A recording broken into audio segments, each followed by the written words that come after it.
what cross country is all about. So as we can all see, the temperatures here is not so hot, but it's a little bit windy, which is actually good for the cross country running.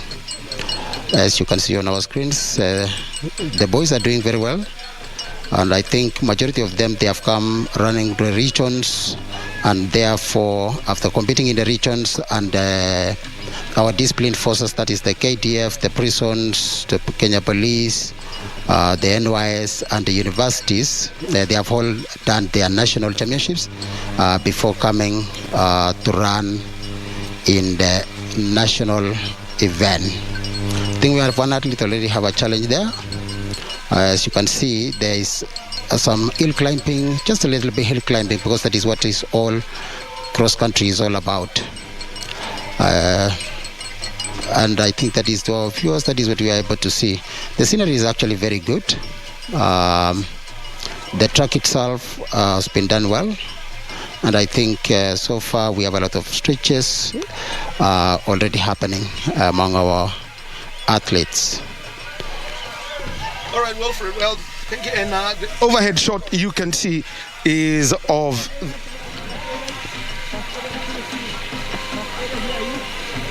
The overhead shot you can see is of the course, and you can see that there is a hill that they've got to go around. It's 2 kilometers, and as they start and they go around, you can see the drone shot, and that is one of the places on this course where there is some elevation, and the overall elevation of this course going upwards is 5 meters, and there is a dip of about 2 meters as you get towards the finish.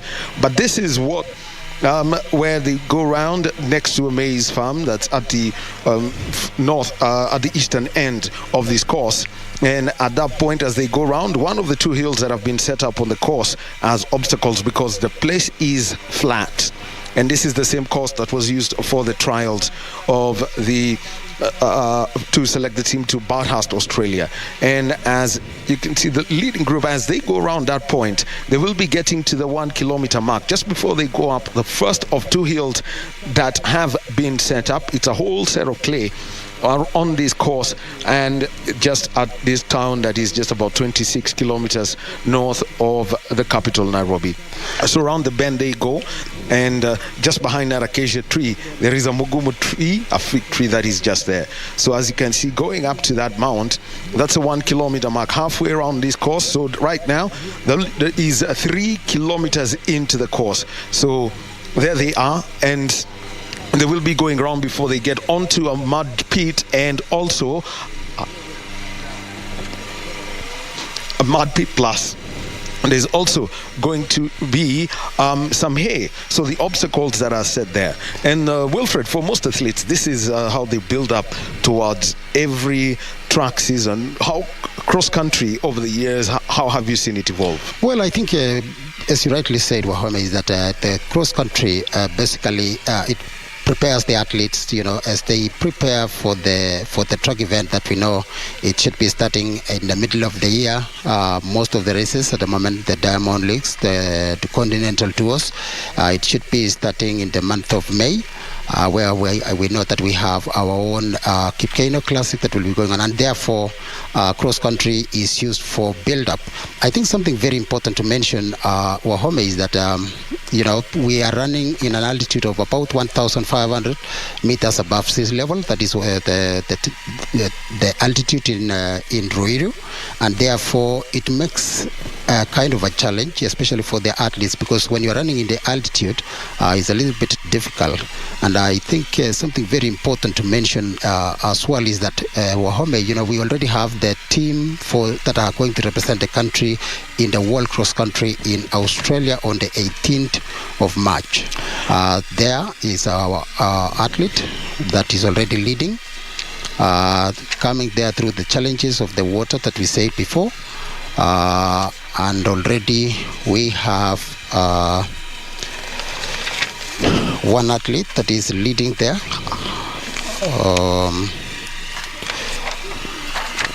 Well, there's got to be number 5700 coming into this. Yeah, so can you just going by the numbering, this should be, 5,700 is for an athlete who should be running in the senior men. So a late entrant, not on the start list that we've received from Athletics Kenya, but most of the others, they already have got the current their bib numbers on. So round they go, and this will be the completion of the second lap. This is an undulating point that is close to the start, and after this they will, as they get past the finish point, they will have 2 laps to go. This is one of the undulating points, and they will be moving forward and getting past the ambulance that you can see. That's a leader group that is now going down, and they will be headed towards that starting straight, which is also the home straight. Just take a look at that gap that has been created as we also see bib 53 51 going by the regions, as with some of these leaderboards. That was Johanna Erot of North Rift, who's up front. He's currently lying in second place. That's the one name that we are very sure that we've got on our starting list. Bib 5700 is a late entrant, definitely. Yeah, and I think Wahome, we have got the defense forces here represented. We have got the police, we have the universities, we have got the regions as well, which comprises of Western, North Rift, Central Rift, South Rift. We have Nairobi. And I think something very important to mention to our viewers, Wahome, is that, the cross country is basically, for the athletes who are running from 1,500 meters all the way to 10,000 meters. And therefore, since we have few competitions around the country, therefore, most of them, they would like to be able to compete in the cross country for them to remain in the shape. Well, remember, this is a World Athletics cross-country tour bronze event, and what's the meaning of that?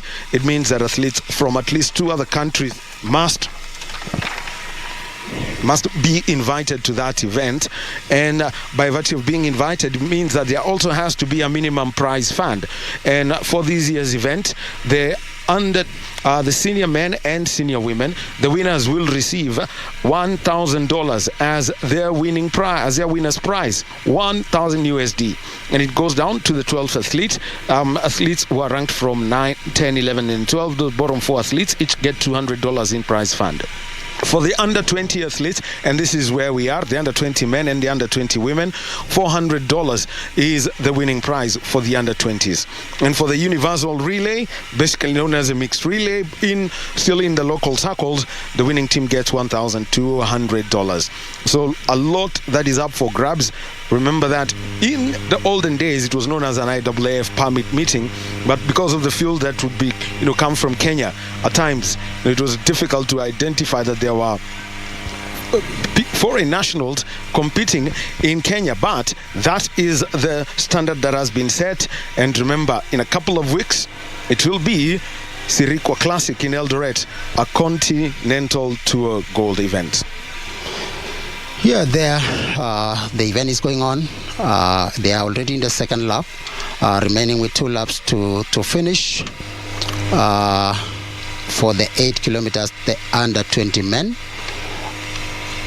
The course is actually very good, and I think something very important for us to be able to mention to our viewers for home is that the track itself where the athletes are running should be a World Athletics standard, meaning that the measurement should be is very important, that they get it right. The course itself, all the barriers that a cross country should have should be always there, because otherwise, it would not be regarded as a World Athletics event. And as you rightly said, we have got some international athletes that they have got to be able to participate. And the beauty of it is that as much as we have as the national cross-country championships, it is one of the events in the calendar of the World Athletics. Well, there you are, the undulating course, some hill and then some turn that the athletes have got to go by and negotiate. That is a leading group at the moment, and as they now head As now they head towards that mud pit, it's something that no athlete loves. The cross-country athletes simply say, give us any obstacles, have some low hurdles, have some hay, but kindly don't give me mud, don't give me water.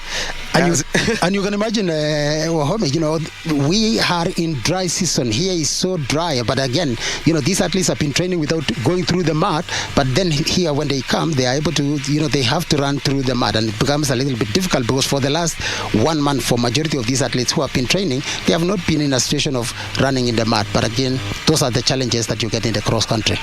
In a place, you run for basically 1,950 kilometers, and it's all flat and dry, then suddenly in the mud. What's the effect it has, Wilfred, as an athlete? Well, it is a little bit tough because you see, when you are running, your body adapts to what every step that you have been taking in between, the course of the race. And as you rightly said, anyone would agree with the hay, with the hill climbing, because that is basically what they face during the training. But then again, being in the mud is a little bit of a challenge. But of course, that is what every athlete should be able to prepare for it, Wahome. Well, you can see the athletes, and you can see some housing just behind as they make their way forward. Yeah, some of the notable athletes that are here, for example, we have Franklin Saitoti from Nairobi. We have got Rono Shatrak from South Rift. We have Ruth Chepngetich from South Rift as well, and we have from Western Ndiwa Kibet. We have Kwemoya Ezekiel, all from Western. So as you can see, the aerial view, or what we call the drone view of the course, it has a lot of meandering. The course is actually very good, and I think especially for the cross-country event, that is basically what the athletes love. In the past, we have had very good wins, even in the world cross-country, where we have had the likes of Paul Tergat, who won 5 times, John Guki, who has also won 5 times World Cross Country. So Kenyans has been performing very well in this event, and I think we have been having a little bit of competition, especially with our neighbors, the Ethiopians, the Ugandans, in the World Cross Country. You have got to remember, Wahome, that in the past there was a time that they wanted to remove cross country in the calendar of the World Athletics, and I think there was a huge uproar, especially among the African countries, because that is where majority of the athletes get to compete. As you can see. Yes, you can see already we have the athlete that has been leading. I think what I can say, Wahome, is that, he's in a class of his own in terms of being in form or being in shape, as we all know. Because by the time that they are giving almost like 150 meters difference to the second one, it shows you that the level and the caliber of the athletes, the preparedness of the athlete is really on the higher level, Wahome. Well, there you go. And already 3 laps of it has been done. This should be the final lap. And this is where you will see them separating and picking up the pace. And this is just one of the easier parts, as you can see just over your short. That is a leader. Quite a gap he's created as they go around and negotiate this course. Deceptive, I've got to say the least. As you can see, he's clear as he follows, as he tries to go around. He's now got what 1 km to go, as he goes around that bend. 2 mounds of 2 hills that have been set up, and also as they make that turn that is just near the start point, you will find that it's a bit undulating. There is a little bit of some hills that is within the course. So there he is running up, goes up onto that hill and takes away your balance. Having taken a walk around and light jog just to feel how the course would feel, the hills are very deceptive. I mean, if you just take a look at them from the distance, they're there. But this one that has been set up is quite steep going up and then suddenly slides down. The previous one, you would have to feel, and speaking to some of the coaches, as how they were describing it, is one where you throw a little bit of power there and let yourself roll down. How do you keep that balance on this kind of course, Wilfred? Yeah, I think it's a challenge, because you can imagine that as we have all seen, somebody is coming on a flat course, and then suddenly there is a very steep hill. So in a kind of on a professional athlete, it's a little bit tough, because you can imagine that you have got to stop a little bit so that you can be able to climb. And remember that it takes a lot of energy from you, Wahome, on your legs especially, because it takes you, as you have just said, it takes you off balance from what you are going, and then again you will get that hill, and then you go to the mud.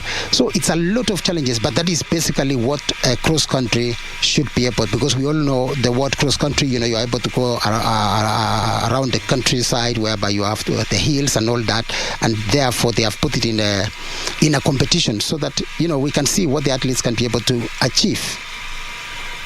Well, now headed to the mud pit, and it will be the home straight. Just take a look at it. He's already passed it, and that grass you can see has been created as a dam. This is just to ensure that there isn't runoff. And just take a look at that gap. What kind of finish could we expect here? You can see the kind of mud that they have to go through, looking for the easiest way out. And this is the second placed athletes. You can see that everyone is trying to see, how do I negotiate this? Yeah, and in bit number 53 in second place is Simeon Minor, representing North Rift, is in second place, and that is the band getting that clap. Let's see what kind of pace he's got, because there is a home straight that's going to come. This is the rest of the field. There they are. Yeah, and I think we were mentioning where the mud is, as we can see on our screen. Wahome, there are some athletes that would like to maybe get out of stepping in the mud, but basically what is supposed to happen is that every athlete should be able to go through that course, and that's why it is very important for the organizers to make sure that there is nowhere an athlete would try to and I'm sorry to use the word to cheat, for not going through there. So the whole course of it, whereby an athlete cannot have an advantage over the others, because that is the cross country. Anyone and every one of them should be able to enter into that matter to be able to see. Okay, and now it's down to the finish. As you can see, they are all there. We've got a race winner. Doesn't pick his tickets, but he's dominated the race throughout, taking in second place. Yeah, Simon Minor coming about 50 meters behind the winner. And there we have the Shatra Krono is in third place, and taking fourth place is Kibet Ndiwa. And there, from Nordrift, if I'm not wrong, coming in the fifth place. And as you have already mentioned to our viewers, Wahome, is that the winners of this race will be all awarded from number 1 to number 12. Unlike in the past, whereby the cross country, and especially the national cross country, they will always just come to compete there to get their positions. But for this competition, being a world athletics event, therefore it brings or attracts prizes money for these athletes. $400 is the prize money for the race winner. A simple, straight look. Yeah, they are behind there. Numbering system. Yeah, behind there are still some athletes that have got to go through the mud. As you can see, something very important, Wahome, to mention is that it is good that when you come to a competition, you don't drop. It doesn't matter that there is the winners already ahead of you by 1 minute, but you must make sure that you finish the race, because that will give you to know your position moving forward. You know that, okay, I went to the national cross country, I was able to finish number 15 or something like that, and you have just finished the race. Well, now let's move over to Bernardo Kumu, who is with our race winner at the mixed zone. Okay, yes, we have the winner for the under-20 boys race, men's race, Samuel Wanjiru Kibathi. Samuel Wanjiru, tell us how was the race, and congratulations for winning the 8-kilometer junior under-20 race. Asante na shukuru. Nilikuwa nimejitayarisha hiyo race, lakini nilikuwa nimejitayarisha hiyo ilikuwa December, ilikuwa kitu date 10. Yes. Nilikuwa hapa. Yes. Nilikuwa nimejitayarishia hiyo juu ilikuwa ya February, January hapo. Lakini nilikuwa Japan. Singeweza kukuja. So hizi mbio za leo umezitumia kujiandaa kwa mbio gani? Hizi mbio? Yes. Kwa Africa Junior Championship. Okay. Asante, and all the best. Thank you. Next step. Move. Another one, boss, 1 minute. Just asking. The 1 minute. Brady, who's the winner of the under 20 men's 8-kilometer race, and good to go. Taking Tell me, second place was Simeon Minor. I think something very important to mention, as you heard from the winner Samuel Kipati, he said that he had prepared for the World Cross Country, but unfortunately he was not able to make the team. He was not selected to come and run here for him to make the team. But right now he's just preparing for the African Junior Championships that we know it will be coming. Okay, over to Bernard Okumu again. More pit-side interviews. Yes, Samuel Mayo, congratulations for finishing second. Labda tuambie race ilikuwa vipi? Race ilikuwa poa. Kitu ya kwanza nashukuru Mwenyezi Mungu ameniwezesha mpaka leo, na unaona nimefika mzuri. Na labda wakati gani uliona kwamba unaweza maliza top 2 wakati hiyo race ikiendelea? Labda ni lap gani? Ni lap ya 3. Nikaona wenzangu nikaona mwili inaenda. Na labda hizi mbio unatumia sasa baada ya kumaliza namba 2 hapa, what next now? Mali tunaenda tunaambia wenzangu tutie bidii. Asante sana, and all the best, Samuel Mayo. Sir, thank you. Haya.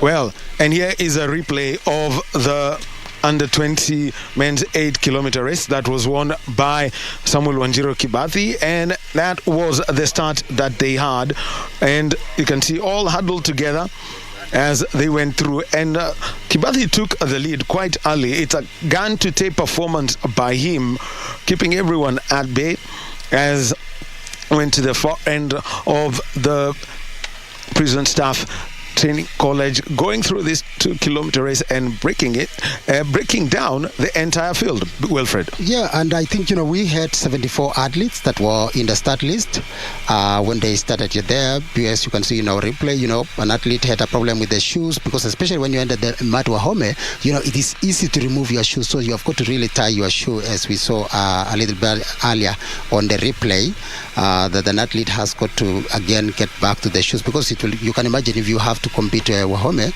without your shoe, so it becomes a little of a challenge. So there was the replay, or there is our replay on the course for the 8 kilometers race. As you can see, the challenge that the winner of the race, that is Samuel Kipati, had, but it is good. It brings a very good feeling when you are able to come and you know very well that you have won, because you will go in history Wahome, history books of the cross country, that in 2023 national cross country I was able to be the winner, and therefore it gives them a good of a challenge as they prepare for a future on the track or cross country or marathons. It's a good one. Well, you are, and that's a mud pit, and that is where they are all slowed down. And the interesting thing is that they come in, as they get into that mud pit, there's a stretch of about 150 meters where they pick up the pace. As you can see, that was the race leader, Kibathi, who was leading, and he actually, took that field apart. You can see the kind of gap that he has, leading all through out the race, eventually emerging the winner. You shall see his finish as we get to it. This is when he emerged from that mud pit, no one close to him, and second place Simeon Maina was there looking for a way out of the mud as he picked it. And that was Kibathi cutting the tape and forgetting to pick his winner's ticket, such that when he goes now down to the desk, he can identify himself.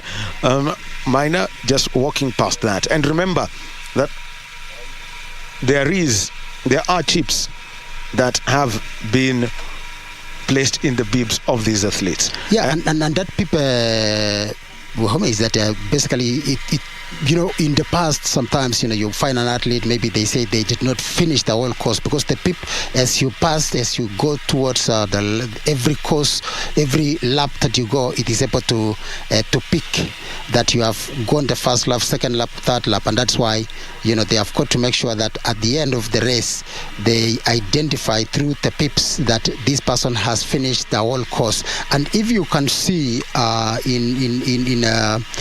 in the past, there are so many churches along the course that they will be able to make sure that the athlete that is passing there, they have been identified, and you mark them so that at the end of it, so and so, or a certain athlete has been able to finish the race. I think something else that we need to mention, Wahome, is that, when you are running the cross country, and especially when you are approaching the mat, you do not want to be so much close to your competitor, because it is easier for that athlete to throw mud on you, and it is easy to get distraction, because you can imagine if the mud enters into your eyes, you will get distracted, and you still need to go through the course. That is why you find, as they approach, what we would see in the next races, for example, as they approach the mud side, most of these athletes, they try to be a part of each other, so that nothing happens, because again, it is easy again for there to be tripped, and you lose the race.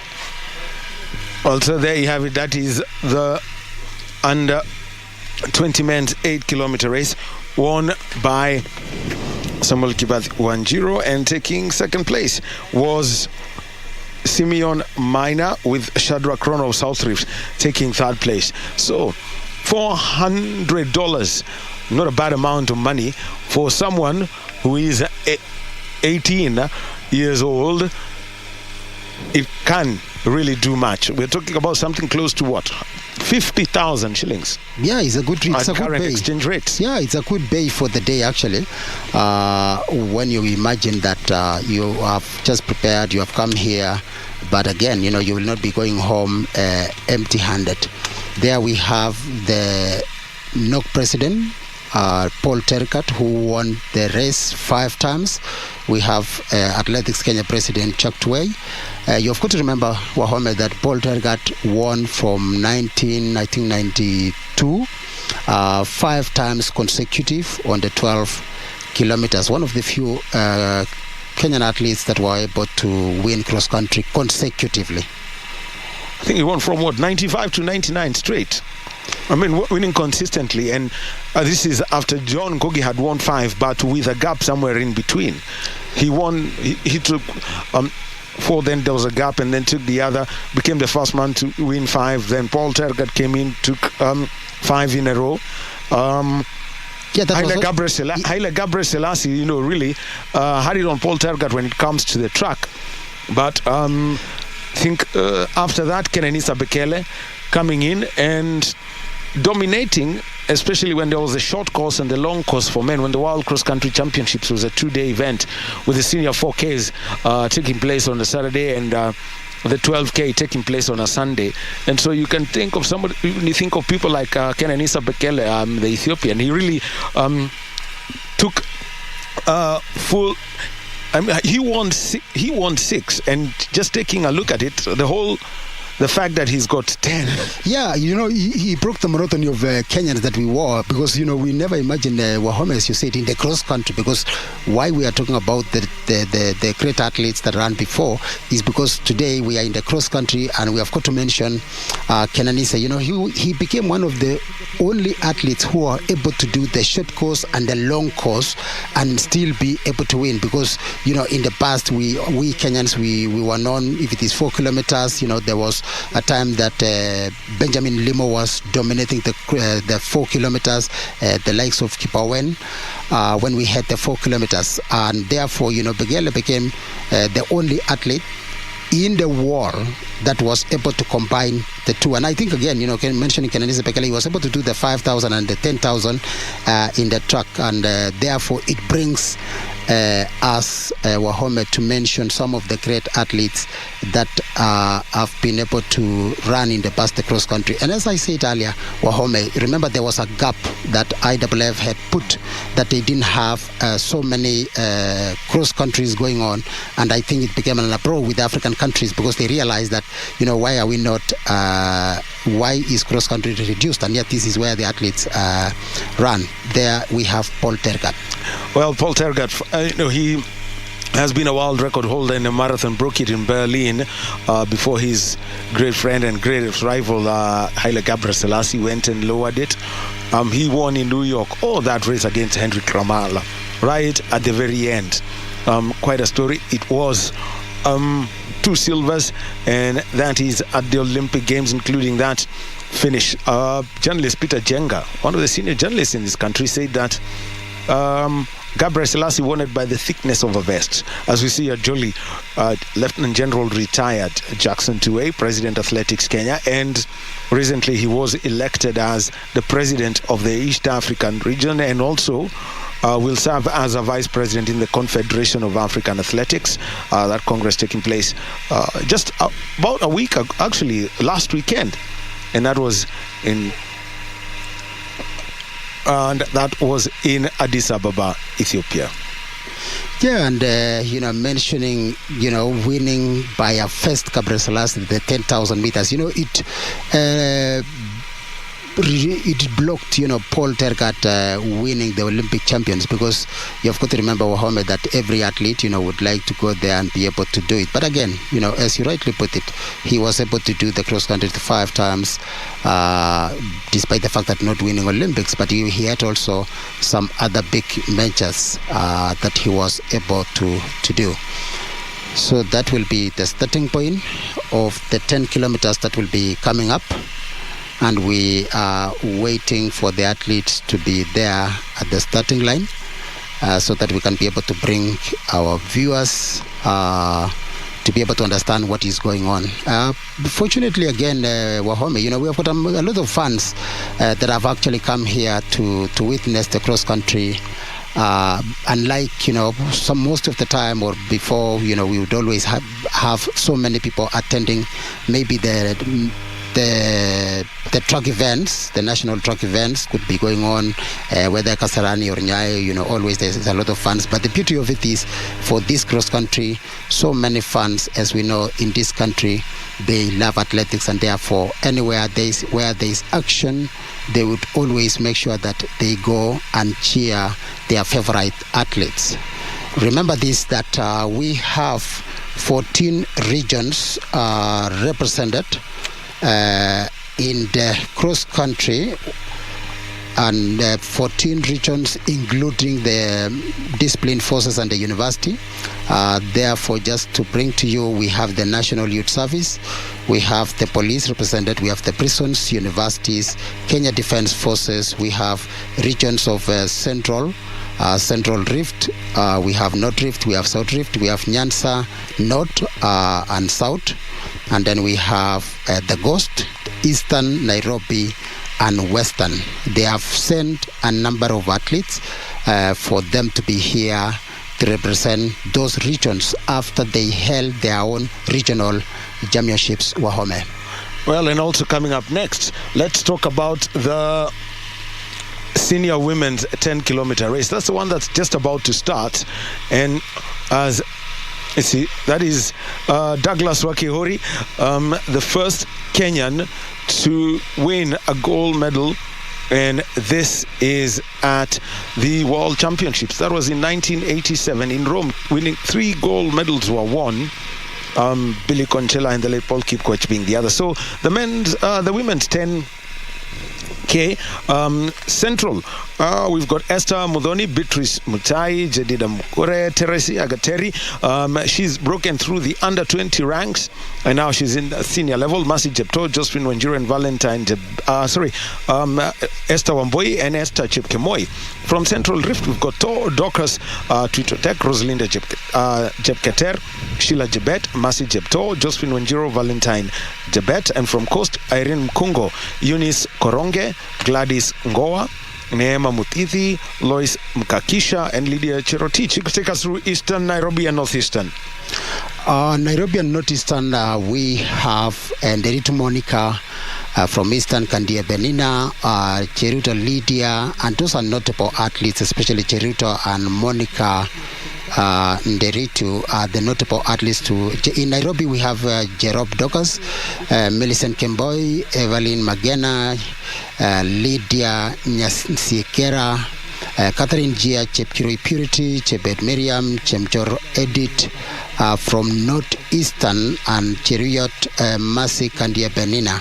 In the North Rift, we have Kimutai Winnie, Yekosena Chamutai, Loleo Veronica, Ajoli Immaculate Anyango. Those are the athletes from North Rift, Chepkoye Chila and Cherotich Vivian. From the Nyanza North, we have Chesang Rebecca, Luswete Maximila, Chemgeno Petty, Chemgeno Joylin, and we have from Nyanza as well, Chebi Lilian Omosa Teresia, Nyaboja Lona, Nyakaka Dolphin, Nyaripera, and Nyaputo Angone from the Nyanza South. All right, so moving on to Southern, Esther Kioko, Josephine Musioka.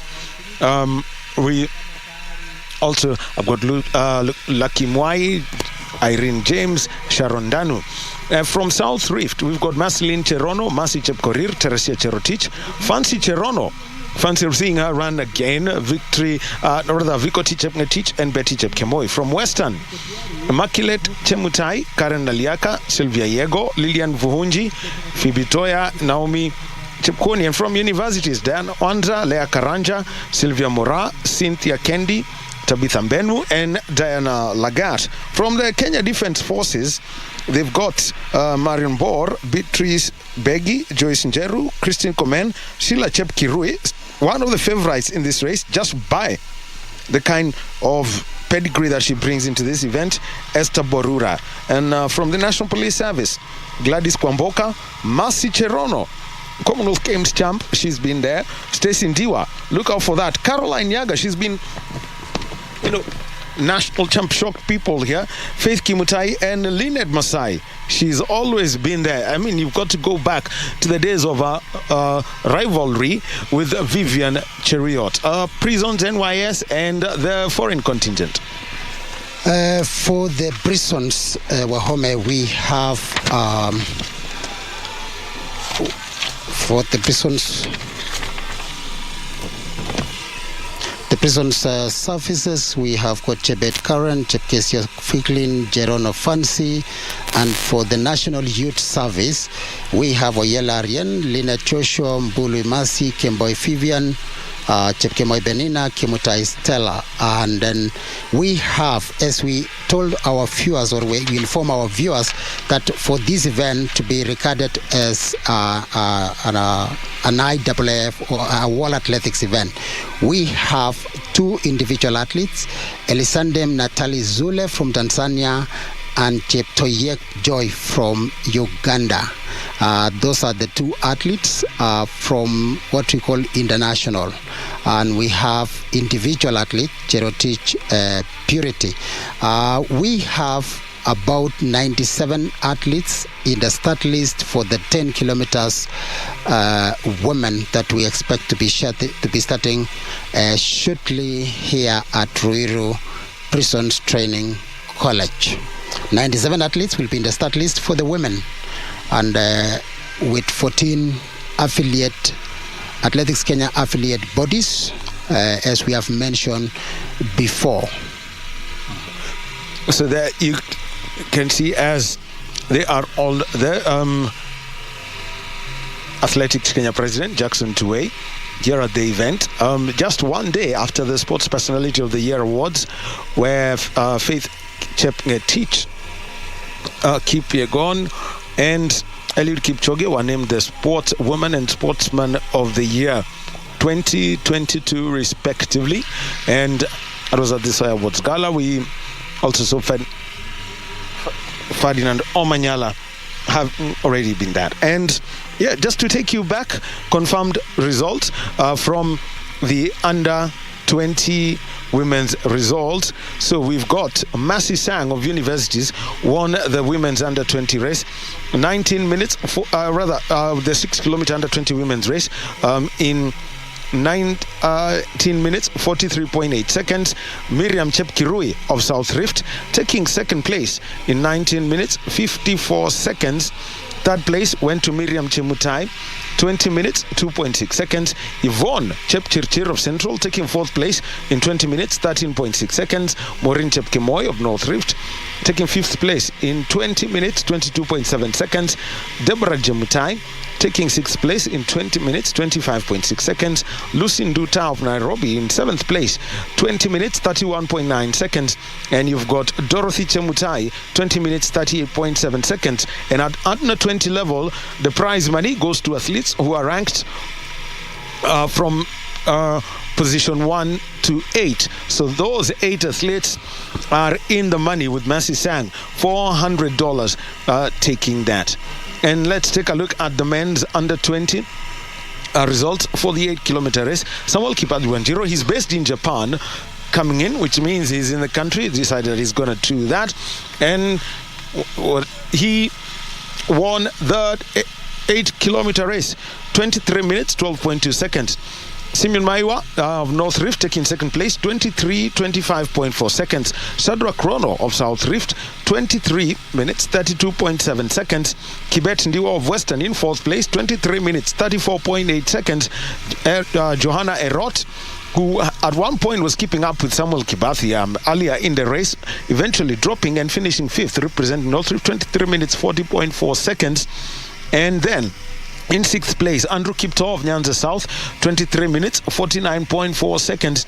Amos Kipkirui of North Rift, 23 minutes 54.8 seconds. And Joel Loshakuru of Central Rift, 23 minutes 55.6 seconds. So the top 8, and they are all in the money.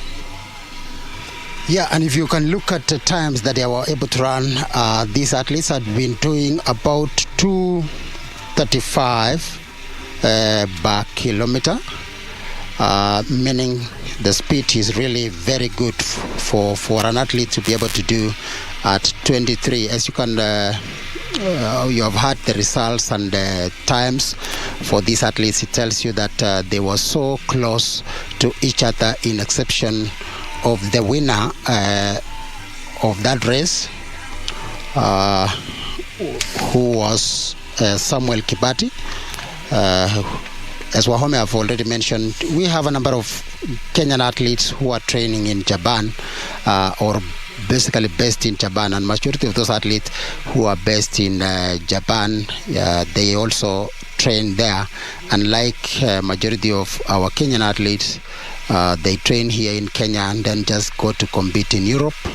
But those ones based in Japan, like Samuel Kibati. Well, we'll now take the national anthem.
Thank you so much, our main band.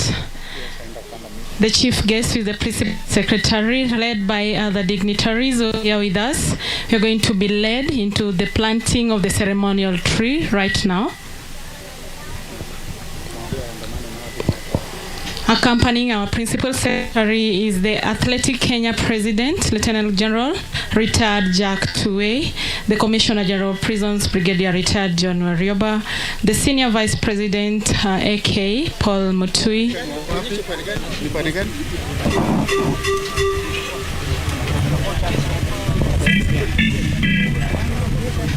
Lieutenant Colonel Paul Tergat, please accompany the chief guest for the plantation of the ceremonial tree. All delegations that are here in the main dais kindly accompany the principal secretary in the plantation of the ceremonial tree. All the delegations, the AK officials who are at the main dais, kindly accompany the principal secretary. Thank you, our dance band. Chini kwa chini tafadhali, chini kwa chini tu. Tafadhali, asanteni.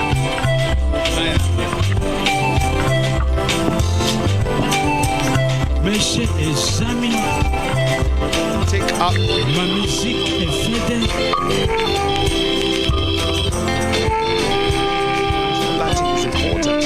And also the installation of clean air measuring equipment, clean air monitors that have been set up. We've seen one at Kapsabet, we've seen one, basically Kasarani must have one, and also we also know that Nya must have one. So all that equipment has been given to Kenya, and ensuring that competition environments are as clean as can be. Yeah, two things to mention, Wahome. World Athletics, or Athletics Kenya, is the only federation in the world that have joined the climate change for action in what we call the clean environment for the sport. Again, number two, Wahome, there is something very important that we need to inform our viewers, that every event that is going on in athletics, whether it is athletics, football, currently in the world of sport, they are very keen on the kind of hair or that is there on the vicinity of the where the action is taking place.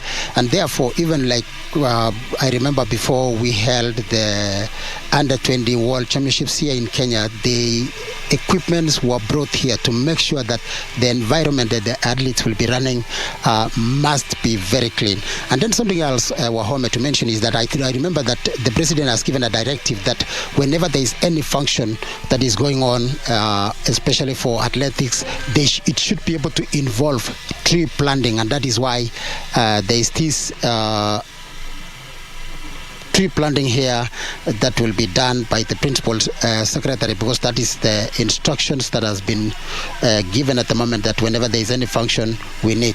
Wahome, is something very important to see, is that, for the athletes to train well, they need a very good environment, and therefore tree planting is very important, so that we can make our training areas, or we can make our environment be very, very clean for them to be able to train. So there, I think we have prison choir entertaining the both guests, the athletes, and the vans, because again, sports is all about entertainment. And I think we are fortunate to be at the Kenya Prisons Training College, and there we have the Prisons Choir entertaining the guests here as the continuation of tree planting is going on. And then immediately after, we should be expected to start the senior women race. Well, and remember, there's still the senior women's, the senior men's, and also the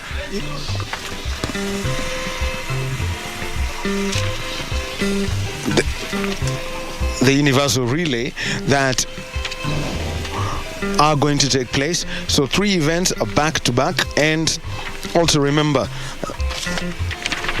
this is a World Athletics cross-country tour bronze event.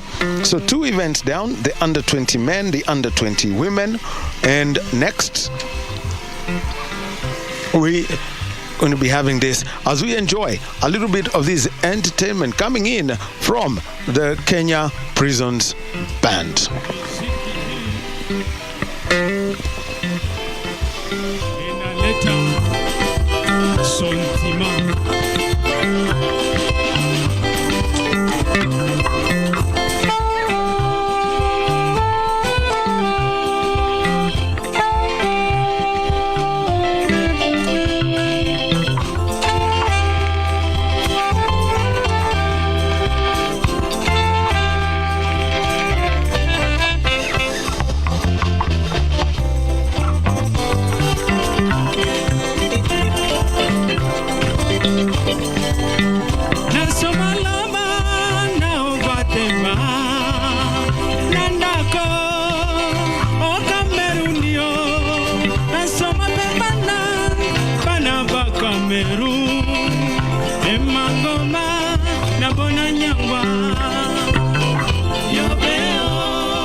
Kutoka na mpenzi wangu Sea, ujue Sea nakupendaga sana.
Bendi kidogo. Mnanikumbusha ni Jumamosi na jana ilikuwa Ijumaa. Haya, asante sana mgeni wetu wa heshima.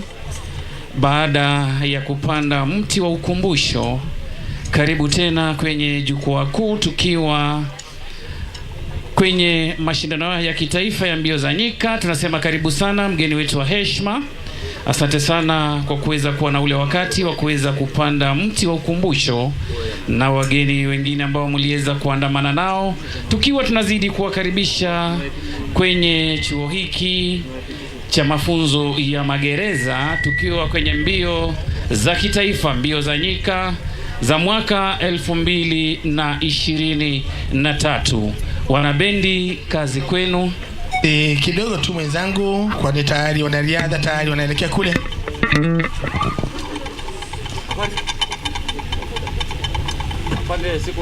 Basi shindano ambalo liko tayari sasa ni shindano la kilomita 10 kwa upande wa kinadada. Kuanzisha shindano hilo ni Director of Sports katika Ministry of Sports ambaye ni Jackson Tuwei, ndiye ataanzisha shindano hilo akisindikizwa na Doreen Odhiambo ambaye ni Chief Executive Officer Kenya Academy of Sports, na yuko hapo pia mwanariadha shupavu Tekla Lerupe. Basi asante sana mwenzangu Moniki. Na basi washiriki wa kilomita 10 wanaoshiriki ni kama ifuatavyo. Eneo la kati na wakilishwa na Mudhoni Esther, Mutangi Chepkemoi Beatrice, Mugure Jerida Wanjiru, Gateri Teresia Mudhoni, Wambui Esther na Chepkemoi Esther. Kwa pande wa eneo la Central Rift na wakilishwa na Tuitwek Dokas Jepshirishir, Jepketer Roslinda, Jebet Sheila, Jepto Masi Wanji Josephine na Jebet Valentine. Kosi na Mukungo Irene Wabuda, Koronge Eunice Zige, Ngoa Gladys Kache, Mudhithi Neema Mtinda, Mkakisha Lois Cheriot Leader.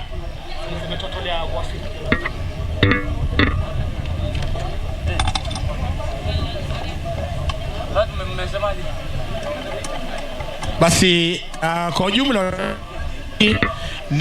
well, and welcome back, and you can see right now we have got the senior women's 10-kilometer race. This is going to be flagged off by, amongst others, former world record holder in the women's marathon Tekla Lerupe. We also have got the director of the Kenya Academy of Sport, Dr. Doreen Odhiambo. They are going to be flagging off this race.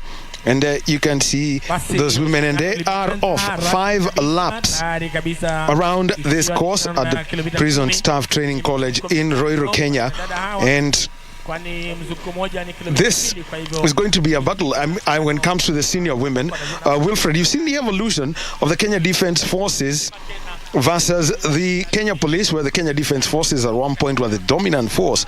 But coming in, by the time you were headed to Beijing and going into Berlin 2009, the National Police Service simply took over. What's that evolution? Well, you have just actually mentioned something very important, Wahome, because for a very long time, athletics was dominated by the Kenya Defence Forces. But then what happened is that I think the leaders there and the rank and file of the Kenya Police Service decided that, you know, it's high time that we get very good athletes, whereby it didn't matter. Remember that, Wahome, that for a very long time, Kenya Police Service, they were always looking at, in terms of what you are able to get in the grades of school, and the Defence Forces, you know, they were taking a little bit on the lower in terms of academic, and that therefore when the police decided that, you know, so long as you have the profession, we have you. And as you can see, you know, the police is really dominating, and I think this is going to be a battle between the Kenya Police, the prisons, especially when it comes to cross-country, Wahome.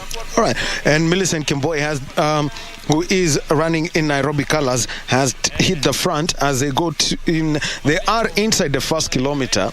And this is at this point on the course, this is where you've got the elevation. Having taken a lap around the course, it's deceptive because you go up 3 meters. By the time you get to, you know, past that maize plantation, that you know, that crop of maize that you can see around there, by the time you get to hit that far end, then you'll have gained some elevation, then a slight elevation, and then 2 hills.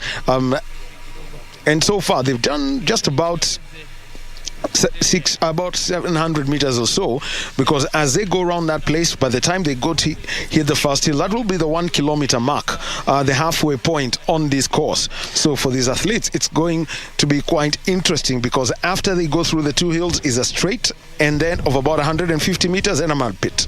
Yeah, and something very important to mention, Wahome, is that the cross country, you must make sure that you start to be in the front among the leaders, because for cross country, for you to be able to pick, especially if you run from behind, it becomes a little bit over difficult. And that's why when you see the athletes that are in the front are most likely, you know, to be among those who are going to be among the top, because for this kind of event, that has got a challenging course, hills, muddy, you have got flat. Therefore, you must make sure that you are in a better position for you to get your chance to be able to be a winner of here. And I think as we have seen earlier on, and I think we should be able to see them as they come towards the other end, and when they will be almost approaching the first 2 kilometers. Remember that this is going to be 5 laps. Yeah. All right, 5 laps of it's going to be, and as they almost get to the end of the first lap, gone through the hills as they making their way past that. Let's go down to the mixed zone, and Bernard Okumu is going to be speaking with 5-time world cross-country champion Paul Tergat.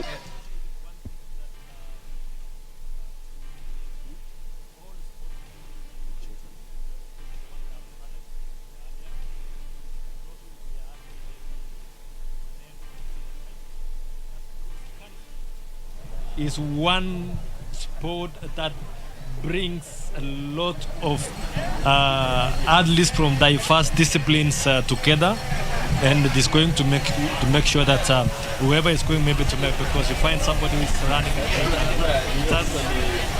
to all the way to the marathon, they can it's a very nice event, because I've been there personally, and it's an honor. Mr. Tergat, we've been facing a challenge with doping, and perhaps with your long career that has been well celebrated until today, what would be your advice to some of the athletes who would want to dope? The only thing that I really want maybe to encourage the younger generation, and more importantly maybe the generation that of our sportsmen that we have now, is that we have everything in terms of our talent, that we don't need anything else maybe to add based on what we have. The only thing that maybe is to make sure that you have the talent, you have the altitude, you have everything, that maybe the food that we are having, when we eat here, is enough for us not maybe to look for shortcuts. It's better maybe to go the long way, but it's worth it, because you will be able maybe to be a better person going forward. Maybe Tergat, I could take you back just briefly. KBC Channel 1 is live with this particular championship. About your recent appointment as the ambassador to be the ambassador for the World Cross Country Championship. You won it 5 times, and that's in the record books. How an honor is it? Thank you again. This is a big honor, not only to me but also for the country. And I believe that what we really want maybe to see is that it is nice that when the whole world is appreciating and seeing what we have done for the sport, and it's for us is to make sure that we encourage the newer generation to be able maybe to achieve the best, even to supersede what we have been able to achieve ourselves. Yes. Maybe you and Boogie won it severally 5 times apiece, and it's been really a battle for us to win it even 3 times, Maybe Sergei and Kamoror have won it 3 times and 2 times. What now happens for this generation? The only thing that maybe, as I said again, that we do have a huge potential in terms of the talent, and I believe that if everything done well, everybody should be able maybe to win this. It is not a preserve of anyone at all. And I'm looking forward maybe to see that maybe in the near future somebody else can be able maybe to supersede, coming from Kenya, to supersede the 5, maybe 6 times in a row in the near future. Then finally from me, maybe top talents here today, what do you expect to see? Yes, we are all excited. That's why we are here, and maybe also maybe to thank them that they have really worked so hard to be able maybe to reach the national level, the national trials, from all the way from the regions all the way to the nationals. That's a plus. The only thing is that keep your best today, and then and everything else will settle in place. Last question. The cross country has been included the Olympics this coming Paris. What's your take on that? I think I don't want maybe to mention that because I have not seen that as an IOC member. And if it is going to be included, that is my choice to see cross country be part and parcel of Olympics Games. Thank you so much. Well, that's been the chairman of the National Olympic Committee, Mr. Paul Tergat, who is also recently been appointed as the ambassador of the World Cross Country Championship. And remember, he also won it 5 times in a row. One of the only 2 Kenyans who won that particular World Cross Country Championship, men's 10-kilometer title, more than 3 times. Of course, the rest have been William Sigei as well as Geoff Kamara, who've won it 2 times. And of course, that's been the rest that's currently underway is the men's 10-kilometer race. And I take you back to Daniel Wahome with the commentary of the ongoing National Cross Country Championship here at Ruiru Prisons Staff Training College. Thank you very much, Bernard Okumu. And speaking to 5-time World Cross Country champion Paul Tergat, currently president of the National Olympic Committee of Kenya, and he is an ambassador of the World Cross Country Championships that will be taking place at Mount Panorama in Bathurst, Australia. And remember, you will get to watch that event live on KBC Channel 1. And already 3 km done, and there we have the race leader going through that second hill, and you can just tell by how it undulates, it slows them down slightly, and it tends to move a little bit of freewheeling on it as now going round that bend. And this is going to be the point at which it's going to be a burst of about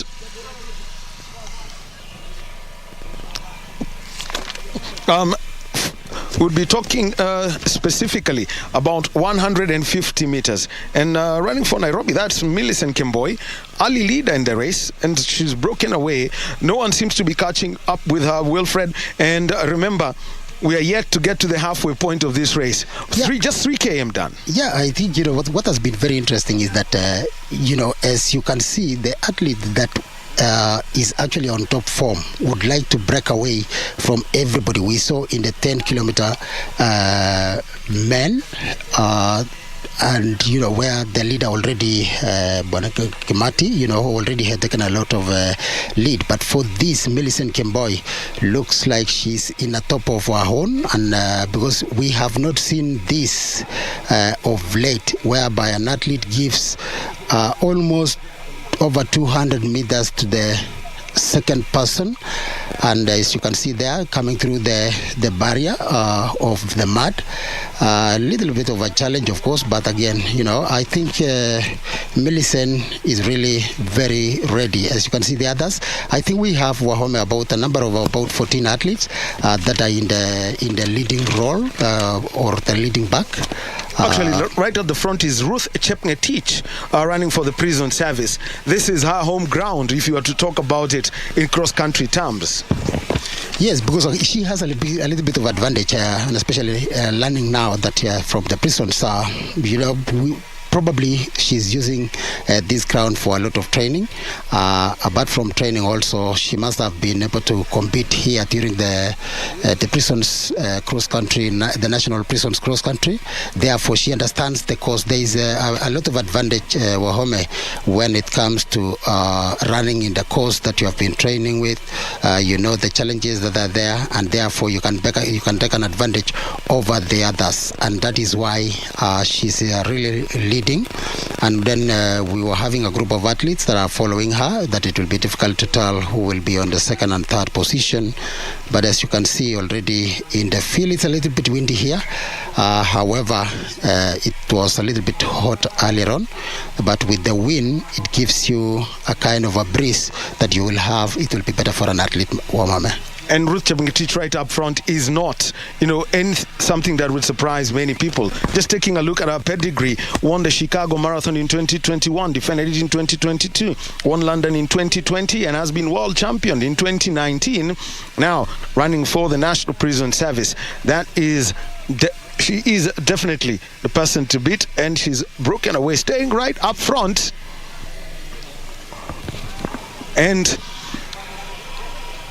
running for the service that has employed her, Ruth Chepngetich right at the front, and the others just following closely as they now go to climb what is known as hill number 1 on the course, and Chepngetich is the one who's right at the front. And I think something very interesting, Wahome, to mention is that for this, we were going to witness no drift athletes.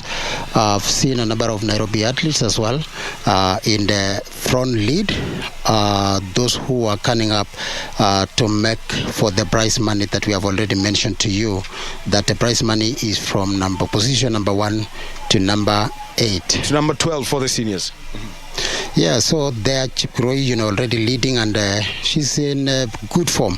What happened, Wahome, is that when you find an athlete that is competing at that level, movement of the legs and the hands, in good coordination, it tells you that they are still having a lot of energy. Most of the time when we watch some of these athletes, when they are competing, some of them, they may have their hands not really coordinating. You would tell that that athlete maybe he's getting a little bit tired, but for Chepngetich, she looks like really strong. She's not even looking back. That's Ruth, yes. Yeah, that's Ruth, already not really looking back, but pushing and pushing to make sure that, the others will not be able to catch up on her. Well, Ruth going around that slight uphill section on the course as she's got a clear lead now, and there's still 4 other athletes who are huddled behind her. I know we probably might get them, by the time we get to the water jump, but looking at the focus on her, shoulders still up high, the elbows still being lifted up, the movement is quite consistent, and considering that this is the parched up place on the course, and considering that this is grey cotton soil, somehow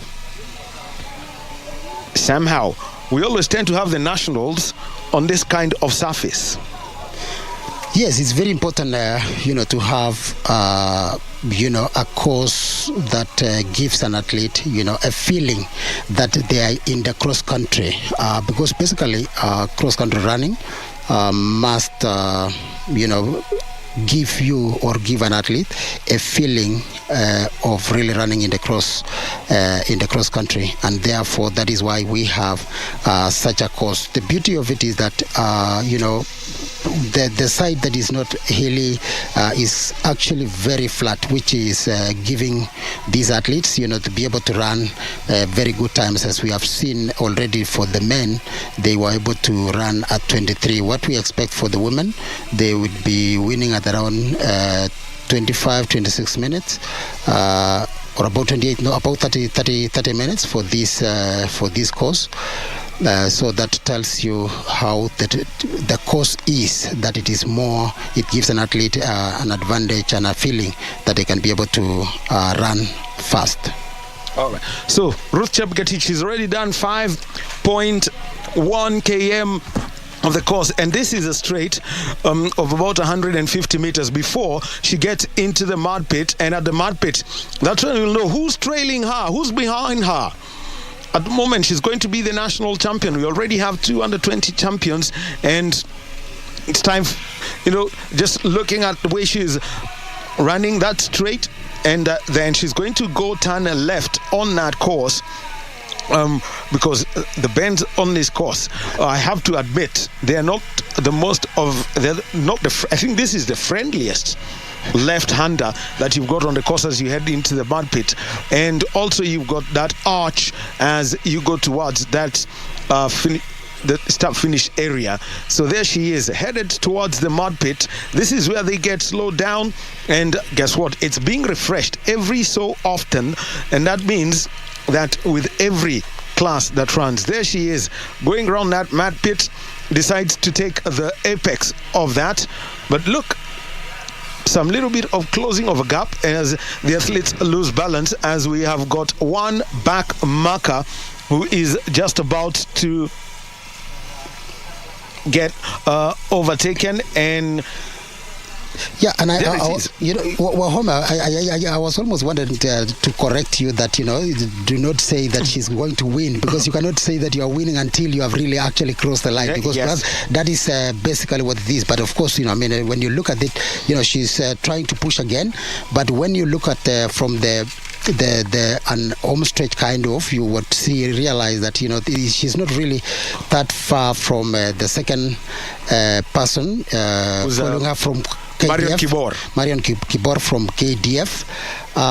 Actually, it's going to be one of the competitions that we have not witnessed today, because looks like Ruth Chepngetich and Kibor, are really going to be close. Because, Wahome, there's something that we need to mention to our viewers.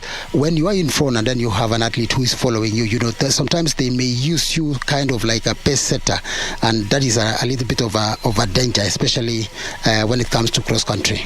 Well, that drone shot now actually can tell you what that mud pit looks like. And to the right of your picture, you can see that they're coming from a straight. As they now come down the straight, as they get into lap number 4. And so you've got 54, 64 tracking. That is Sheila Chepkirui. She's tracking Ruth Chepngetich very closely. And also from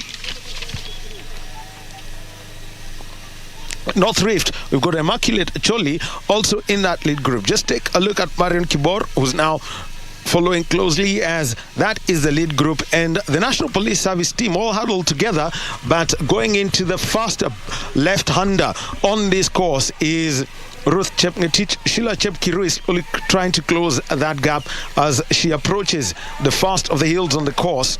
This is where it gets interesting.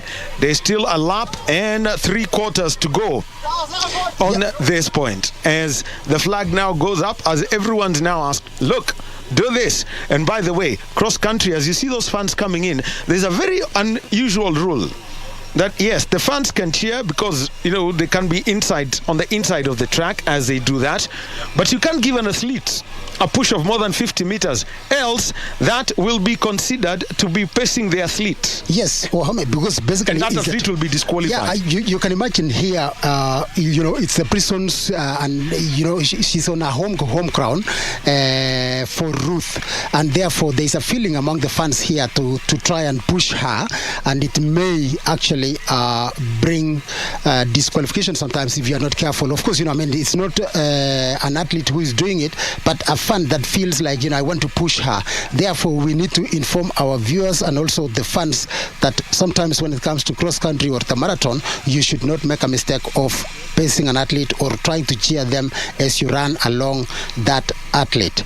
So therefore, it is going to be an action, Wahome, between the prisons, the Kenya Defence Forces and the police. As we have seen, majority of those ones who are in the front from number 1 to number 5 is between the disciplined forces, and therefore the rivalry that has been there for so many years is going to be witnessed today here at Ruiru Training College.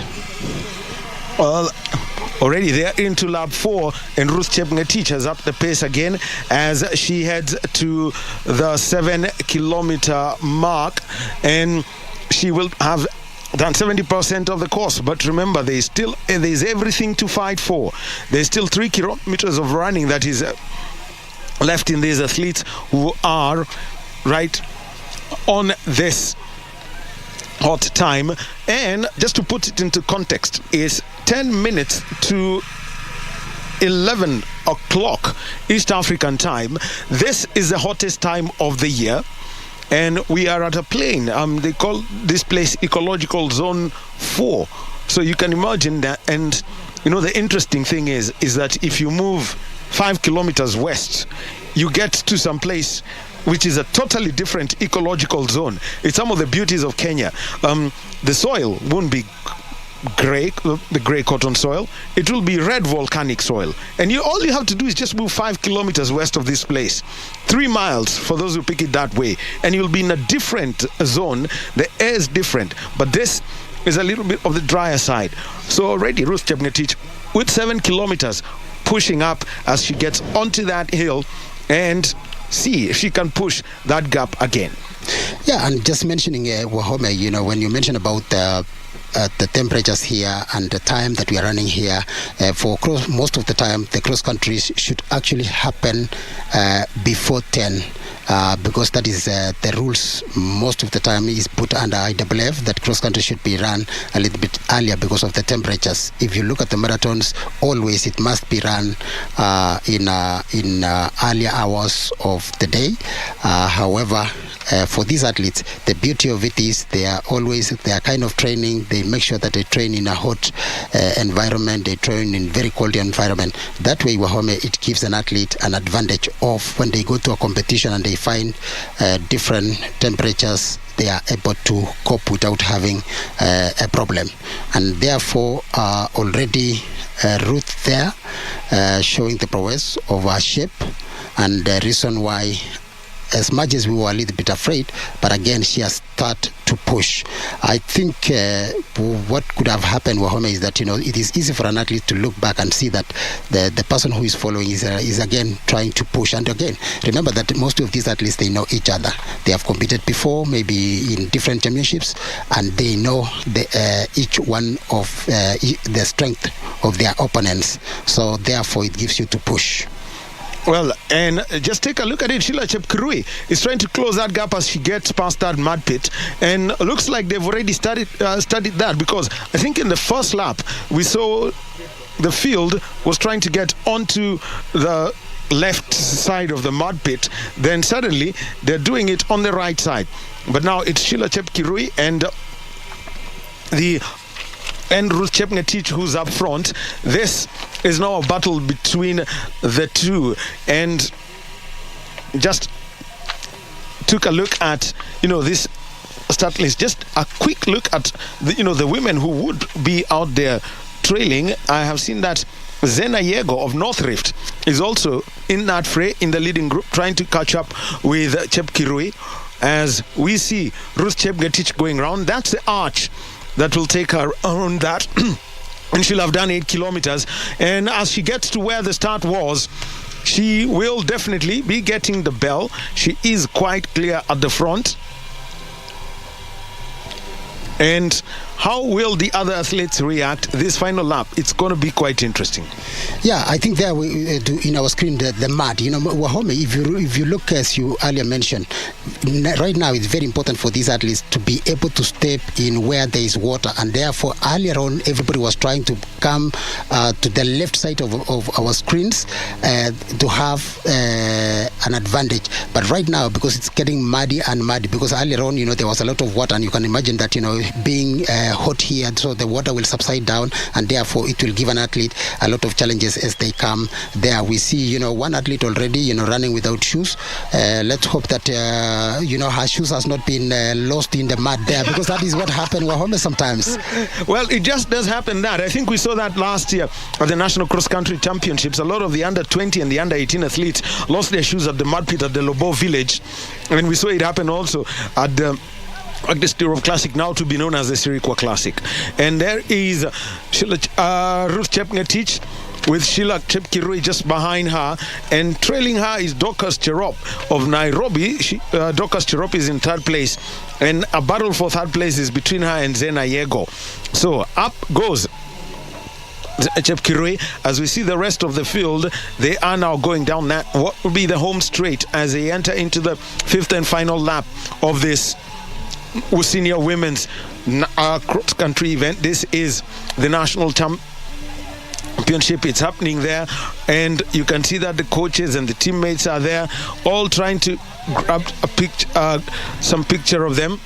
Ruth Chepngetich, she's giving her all, and at the moment looks like she's in the last 5 km of a marathon, and this can be anywhere in the world. Remember, she competed in one of the hottest World Championship marathons and won. We're talking about Doha 2019.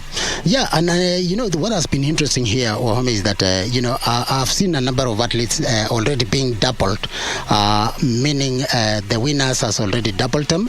However, in competition, it's very important for an athlete. It doesn't matter what position you come, but you just want to make sure that you finish. So kudos to those athletes that they have been doubled, but they are still continuing running.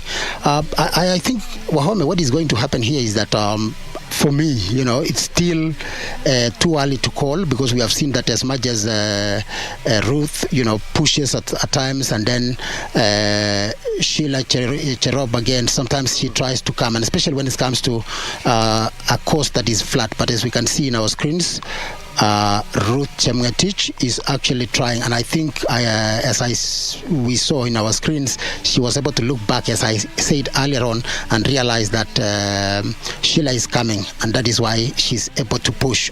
The beauty of cross country is that if somebody is following you, there is an advantage that you may have, especially when it comes to hill climbing. Some athletes, they know that I have an advantage here, and therefore they will try to push immediately there, because when you approach the hill, as we can see in our screen, there is always slowness, and an athlete would like to approach the climb with a high speed, and therefore immediately after try to push so that they can have an advantage over the others, because when they go up the hill, your competitor will not be able to see you, and therefore you have to take an advantage and just make a fast move for home.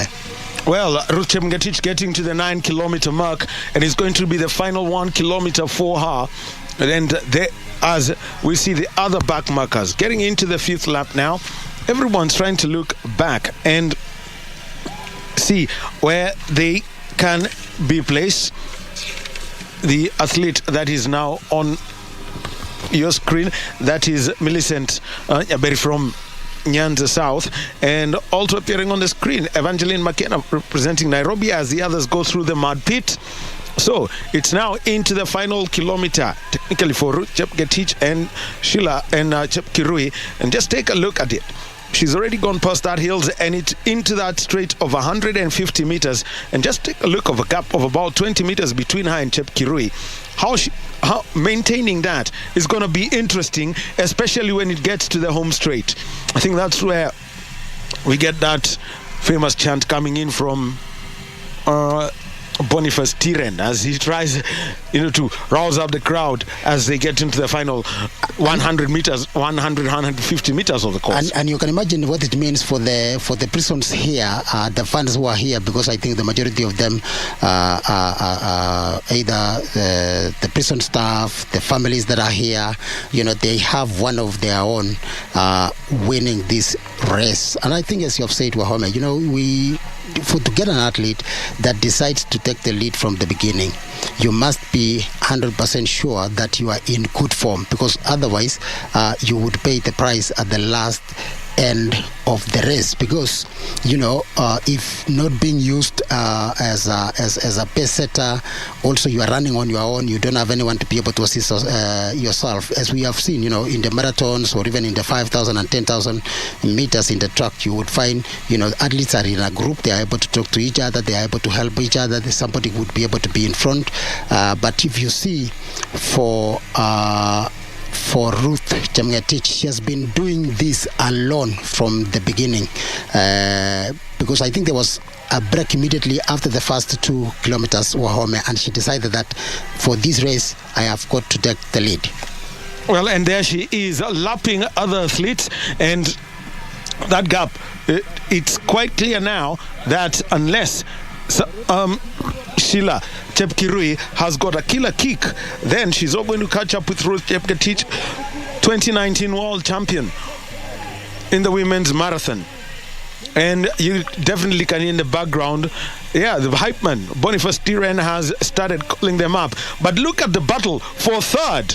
This is interesting. Three athletes, 2 from the National Police Service, 1 from Rift, and they are going through that final arch, and after that arch, they're going to be headed into the home straight. So it is the home straight now. Let's take a look at this. Who is going to be as Ruth Chepngetich heads into the home straight? It's now the finish that we are going to be looking at. She goes onto the outer lane. That is the shot that's coming in from above. Ruth Chepngetich. Just take a look at her. She looks like she's already in celebratory mood as Chepkirui catching up, and this means that Ruth Chepngetich is going to be the 2023 National Cross Country Champion. And you can see how close it was getting towards the end, Wahome, because Sheila was able to really get a gap of over 20 meters or 30 meters to less than 5 meters towards the end. As you rightly said, sometimes there are those athletes that are very, very good kick, and this is what we were able to witness today. We have again, the police. Actually finishing in the podium places. Yeah, and it tells you, the kind of the group of athletes that are here. And I think shortly we should be able to get the times that they were able to run, and we can be able to inform you. Well, the medics will have a lot to do, and also Bernard Okumu is at the mixed zone right next to that VIP desk where we have got that. And we'll be speaking with Ruth Chepngetich and also with Shira Chepkirui, who finished second. So, and you can see there's a whole section there. That's the mixed zone where you can see the journalists together, and as they have their cameras all waiting for that. So, and you can simply tell that each the athletes, as they go take their positions and also catch their breath. Yeah, because because of the temperatures. Yeah, exactly. The 11 a.m. heat in Nairobi. Yeah, we should be talking. I mean, at Ruiru, we should be talking about 27 degrees Celsius. Actually, 27 degrees Celsius right now, and you can tell from the way they finish, Wahome, everybody wants to catch breath. The medics have got to be able to help them. I think it may take time for us, probably maybe to get the winner to be able to be interviewed, because they have got to catch a breath first, but hopefully anyway, that we will be able to get them. But again, I can only imagine, Wahome, what is going to happen when we come to the 10 kilometers men, and then we have the mixed again, and especially because the more we are here, the more the temperatures is going to be getting worse and worse. Well, here are the results, and this is how I'm going to go through the top 12, those who are in the money. So, Ruth Chepngetich, Kenya Prison Service, wins in 32 minutes 56 seconds, averaging 18.2 kilometers per hour. Second place, Shira Chepkirui, Kenya Defense Forces, 32 minutes 58 seconds. Third place, Zena Yego of North Rift, 33 minutes 6 seconds, and Stacey Ndiwa was just behind her.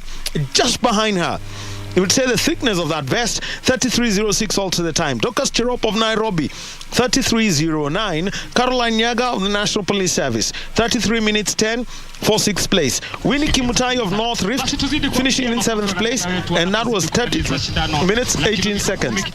Kenya Defense Forces, Marion Bor in 8th place, 33 minutes 26. Gladys Kwambok of the National Police Service, 33 minutes 33 seconds. We've got Immaculate Acholi of North Rift finishing in 10th place, 33 minutes 42 seconds. Esther Borura of the Kenya Defense Forces, 33 minutes 52 seconds. And Dokas Chirtwito of Central Rift completing the top 12, 33 minutes 59 seconds.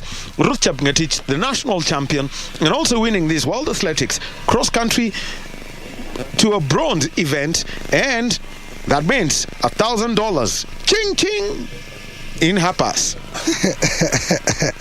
Well, Home, I think that this has been a fight between Brisson's KDF and Nairobi. What you will see is interesting to witness here today.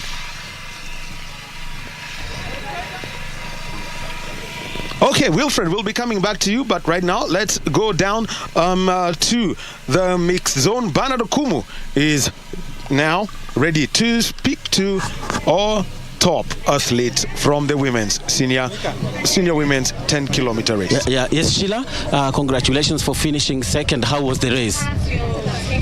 Race ilikuwa rahisi, ilikuwa ngumu, but nashukuru Mungu nimemaliza kwa nafasi ya pili.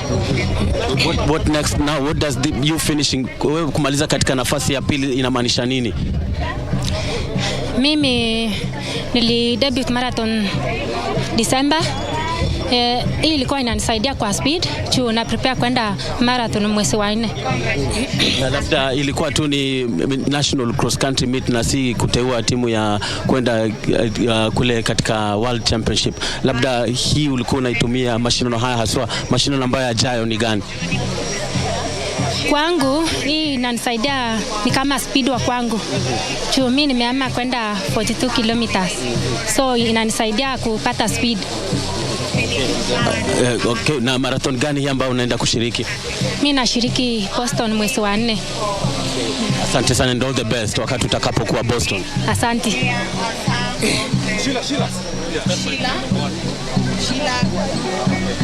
Sheila karibu.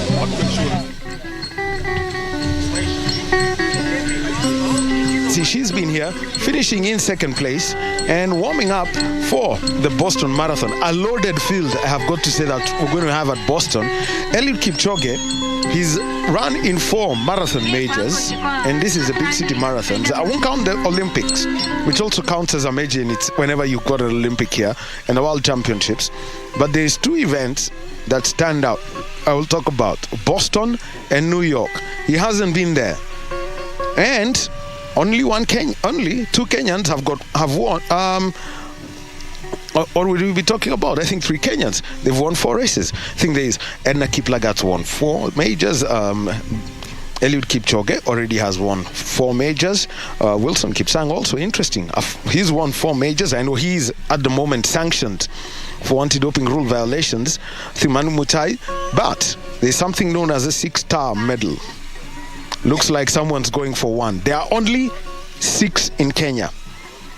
We need more. As we take a replay of this women's 10-kilometer race at this Prison Staff Training College. Well, what you see there is just a little bit of reeds. It's not a green, not a golf course, and a green on a golf course. But yeah, Wilson would tell you about that. He knows what a green is, what a brown is, depending on how patched a course is. But there he is.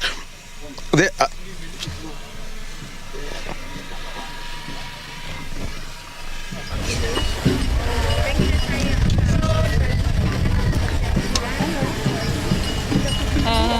so as we could see Ruth Chepngetich taking the early lead as she hit the front, and she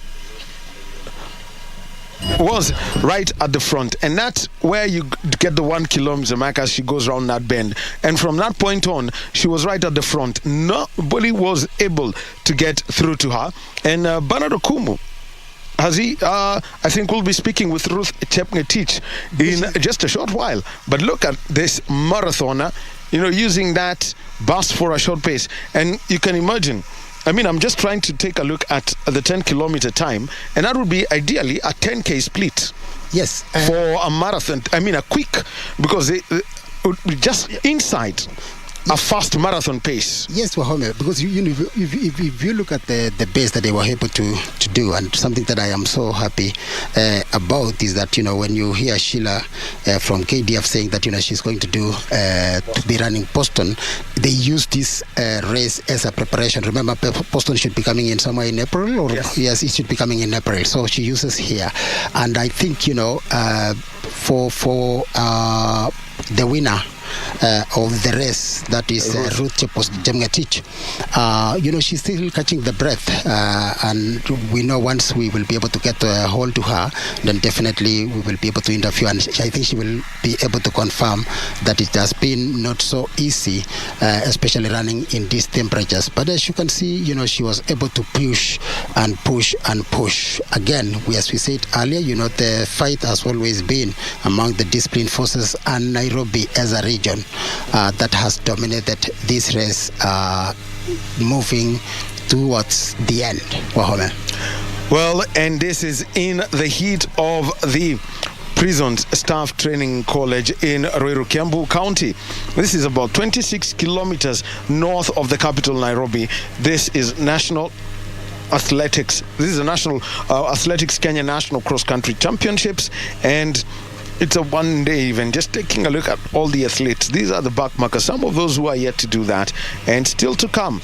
We've got the 10-kilometer senior men's race, and Ibrahim Hussein Kipkemboi, he is there with us, Principal Secretary, Correctional Services, also joining us today. Yeah, quite a big number of dignitaries that have been able to cross this occasion because we know cross country is always one of the most exciting events. Therefore, it attracts so many people that they want to come and watch. It has a lot of challenges, and that's why it becomes one of the most exciting events going on. If you can see, and I think Kenyans, most of Kenyan fans will be waiting to see the action on 18th of this month in Australia. Already, as we are here in Ruiru, we have the national team training in Embu, and a number of coaches, and we have all the teams that has been selected that will be representing. The cross country at the moment, it looks is no longer the same, and especially for our viewers, they are wondering how have we been able to select a team that is going to represent the country, and here we have the national cross country. Because of the visa issues that we have for Australia, the Kenyan Athletics Kenya had to select a team earlier on before the national cross country, and that is why we have a team already training in Embu. Well, there you are, and as usual, there is that group of the Kenya Defence Forces. They always consider this to be their event, and whenever their team is competing, they will always be here, and they will be singing their military songs. And you can't stop them from dancing. They always have their band. They will come dressed up, in all colors. And if the moment they start that, no one stops them. And it's quite interesting, Wilfred. Normally, the National Police Service, the Correctional Services, and the Kenya Defence Forces cheering squads would not mingle at all. Well, yeah, they don't. But interestingly, for this event today, they have been able to mingle among themselves and being able to cheer.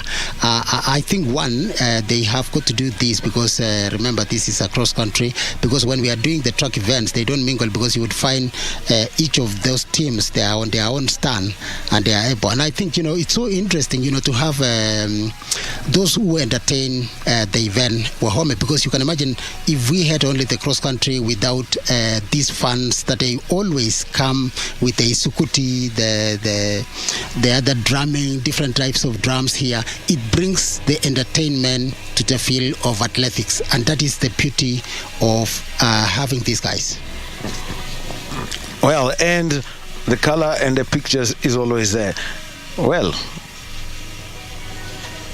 Florence Wasike, from the yesteryears, sprinter extraordinaire, now with now a sports officer here, amongst those who've ensured that this event has been put together, and already 3 events down, 2 to go.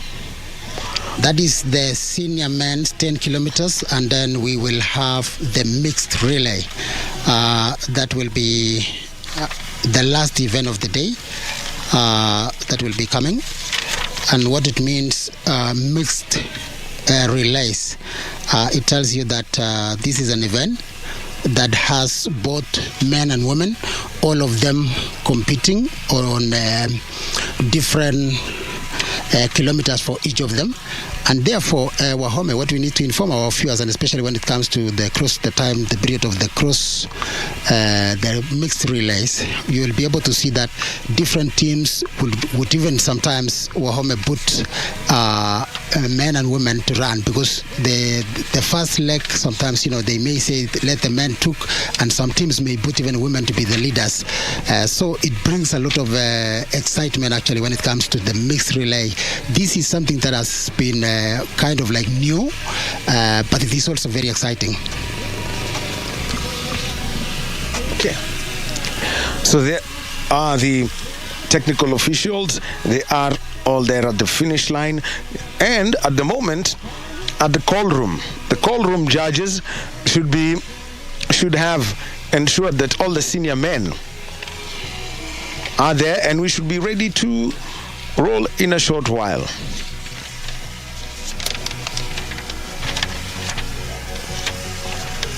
Just to bring you up a number of athletes that will be there in the senior men's categories. From Central, we have Kipkorir Albert, Frederick Mwangira, Longisa Rafael, Nicholas Kiplimo, Koram Samuel, and Diritu Samson. Those are the ones that will be representing Central Region. Then in Central Rift, we are going to have Chepngetich Nixon, Kipchirchir Hillary, Jackson Kipleting, Mesha Kiptum, Shadrach Kipchirchir, Geoffrey Rono will all be representing the Central Rift. From the Coast Region will be represented by Banuel Mkungo, Elicha Wairimu, Benjamin Cheriot, Vitalis Kipiwa, Bravin Kiprop, and Jafet Kiplagat. Those will be the athletes. And I think from the Coast, something very interesting to be able to watch is from Mkungo Banuel and Bravin Kiprop. And from Eastern, Wahome. All right. From Eastern, we've got Kenneth Njogu, Gerald Wanjage, Duncan Mugendi, Peter Muremi, Musio Kamweke, Kitonga Pasancho, and from Nairobi, Brian Kipto is on that list. Stephen Alemayan, Nehemiah Makori, Yona Belio, Abraham Kipto, and Lawi Kosgei Komen. And there you can see the athletes, after having done their run, they're all running to go clean, their outfits, and their feet, because of the mud pit that they have to run through. Don't go through it, then you basically get one big DQ. All right, moving on. Northeastern, Patrick Mosin. You've got Mahmoud Mohammed Homon, Dagane Mohammed, Kadar Mohammed Salah, Osman Ali, and Ibrahim Abdi. North Rift, Charles Katul, Robin Poisho Longo Siwa, Dennis Kipchirchir, Jeffrey Kipchumba, Asbel Kiprop, and Frederick Iyako Domongole. Yeah, and I think before I go to Nyanza province or Home, you were just mentioning about the athletes, for who goes there to clean themselves. I think one thing that most of the athletes will really appreciate is the fact that at least there is a boozer there that has already brought some water so that they can be able to clean themselves. Now, going to some of the other athletes from Nyanza North, we have Dennis Kiyaka, we will have Evans Omondi, Vincent Motai, Brian Otieno, Victor Chepony, Girlfriend Chirchir would all be coming from Nyanza South.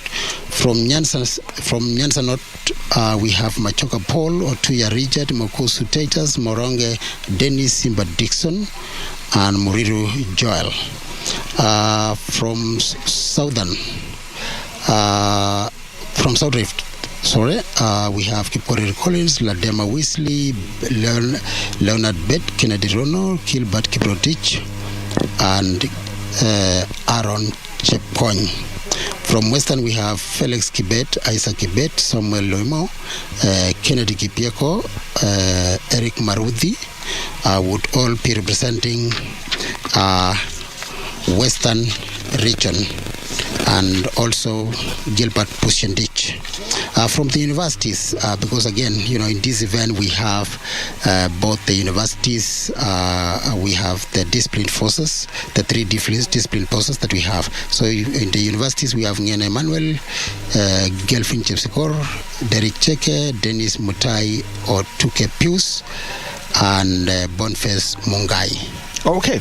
So the men are lining up and for the 10-kilometer race, and to take you through the Kenya Defence Forces actually the uniform forces. So you've got Franklin Ngelel, Peter Mwaneki, Dismas Lukira, Alfred Barkach, Abel Mutai, and Vincent Mutai from the KDF. From the National Police Service, you've got Joseph Kiprotich, Joseph Tum, Edwin Bett, Robert Kiprop, John Mwangi, and Kenneth Kimboi. From the Prison Service, you've got Isaiah Lasoy, Philemon Kosgei, Jeffrey Korir, Peter Emase, William Matelong, and Peter Wanyike. From the National Youth Service, Ezra Lekuya, David Lewano, Calvin Kiplagat, Abraham Kimurgor, Duncan Wawero, Ekonusai Bannett.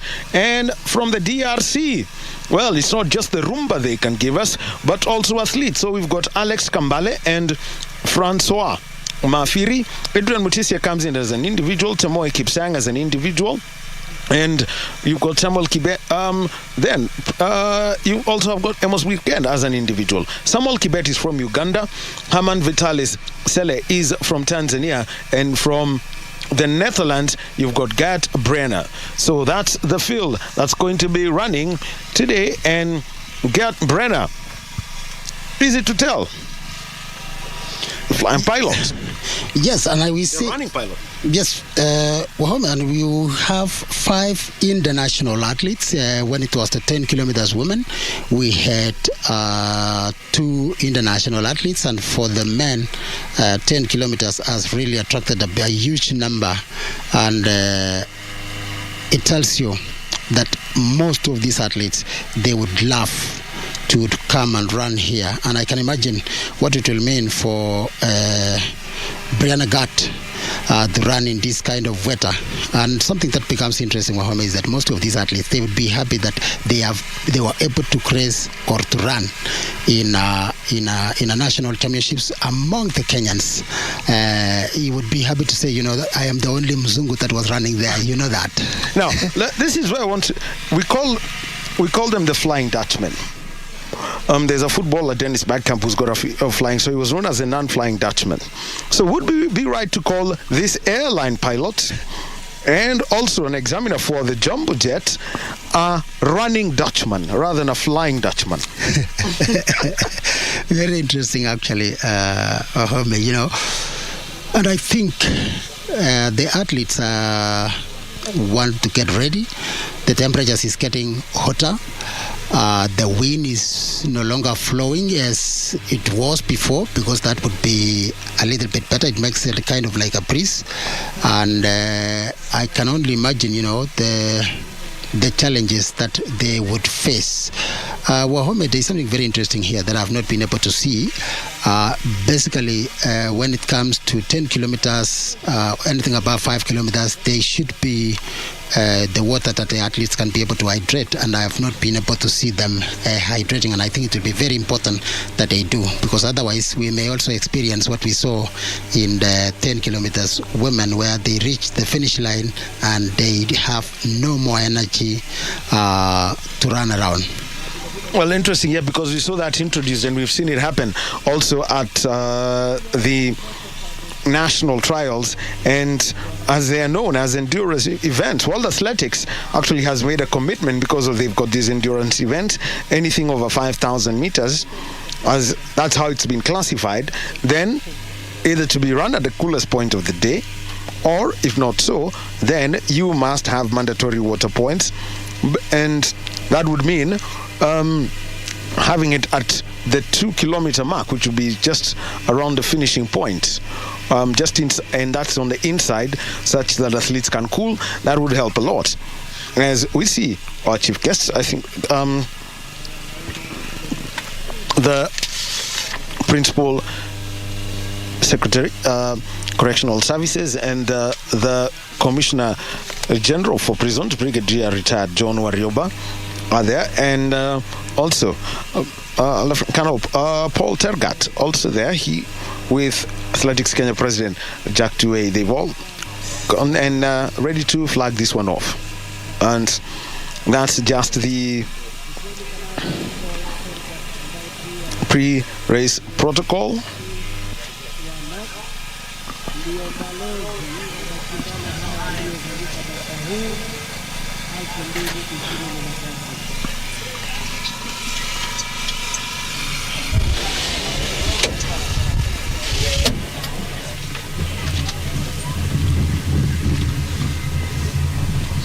Remember, these are the 10 kilometers men where we're going. A bit of conversation before the race starts. So there they are, and they all move to the starting point of this event. The principal secretary, David Rudisha, also in attendance. So everyone's got their hands on their watches. Because Wahome, why you see that? Every athlete would like to know that on this competition, what was the time that I was able to compete? And that is why I said earlier on, Wahome, that it doesn't matter. Even some of the athletes that have been lapped, they would not stop, because at the end of the day, they must make sure that what time did they run while they were here. And there on your marks, they have started off, they go. So they've been flagged off, and already you can see there is a rush for the front, and Vincent Mutai of the Kenya Defence Forces deciding to make a sprint for it. And if you want to tell how parched this surface is, just the dust coming in from that start as the athletes go do the first 200 meters, and from a commentary position, well, you can feel the weight of those athletes as you know they pound on this surface. Mutai right at the front, and David Lawano has decided now to go ahead as they go past the first hill. That's a sprint for a start, you'd have to say. You'd think it's an 800-meter race. Wahome, there is something that happens here. If you see, they are very crowded, and you can imagine the challenges that they are going to have, that we have already mentioned to our viewers, in terms of the fact that, you know, when they are running, there will be all those challenges. So you would like to have an advantage over everybody else by making sure that there would not be any disturbance, or somebody is closing you and you are not able to see that you are going to make a sharp climbing, or you are going to be on the waterfront. So that is why you notice these athletes, some of them, they make a fast move and make sure that at least they are away from everybody, so that they give them an advantage of not getting distracted. Again, we see for these athletes, the men's side, it is still crowded, almost past 1 kilometer. It tells you the kind of the feel that we have. And if you can look at them, as we read to you, we have almost 20 athletes that are in good position. They are already in the category of the World Athletics lists, because we have Wahome, a number of athletes that have competed internationally, and therefore they are already in the list of World Athletics. And in this field, we have a huge number of them, and that's why you are able to see all of them still being all together in the leading team. Well, they're just, and you can imagine they haven't hit the 1 km mark, and Lewano, who hit the front earlier at the start, now seems to be falling back. And let's see how this goes, because right now they're going around that bend, and that at that hill, just before they hit the hill, that's when they hit the 1 km mark, halfway through the course. And it's going to be a very big challenge for these athletes, who now still have got to navigate. It's almost headed to noon. It's almost 11, and there is a saying in this country, you know, at noon they say jua ya saa sita.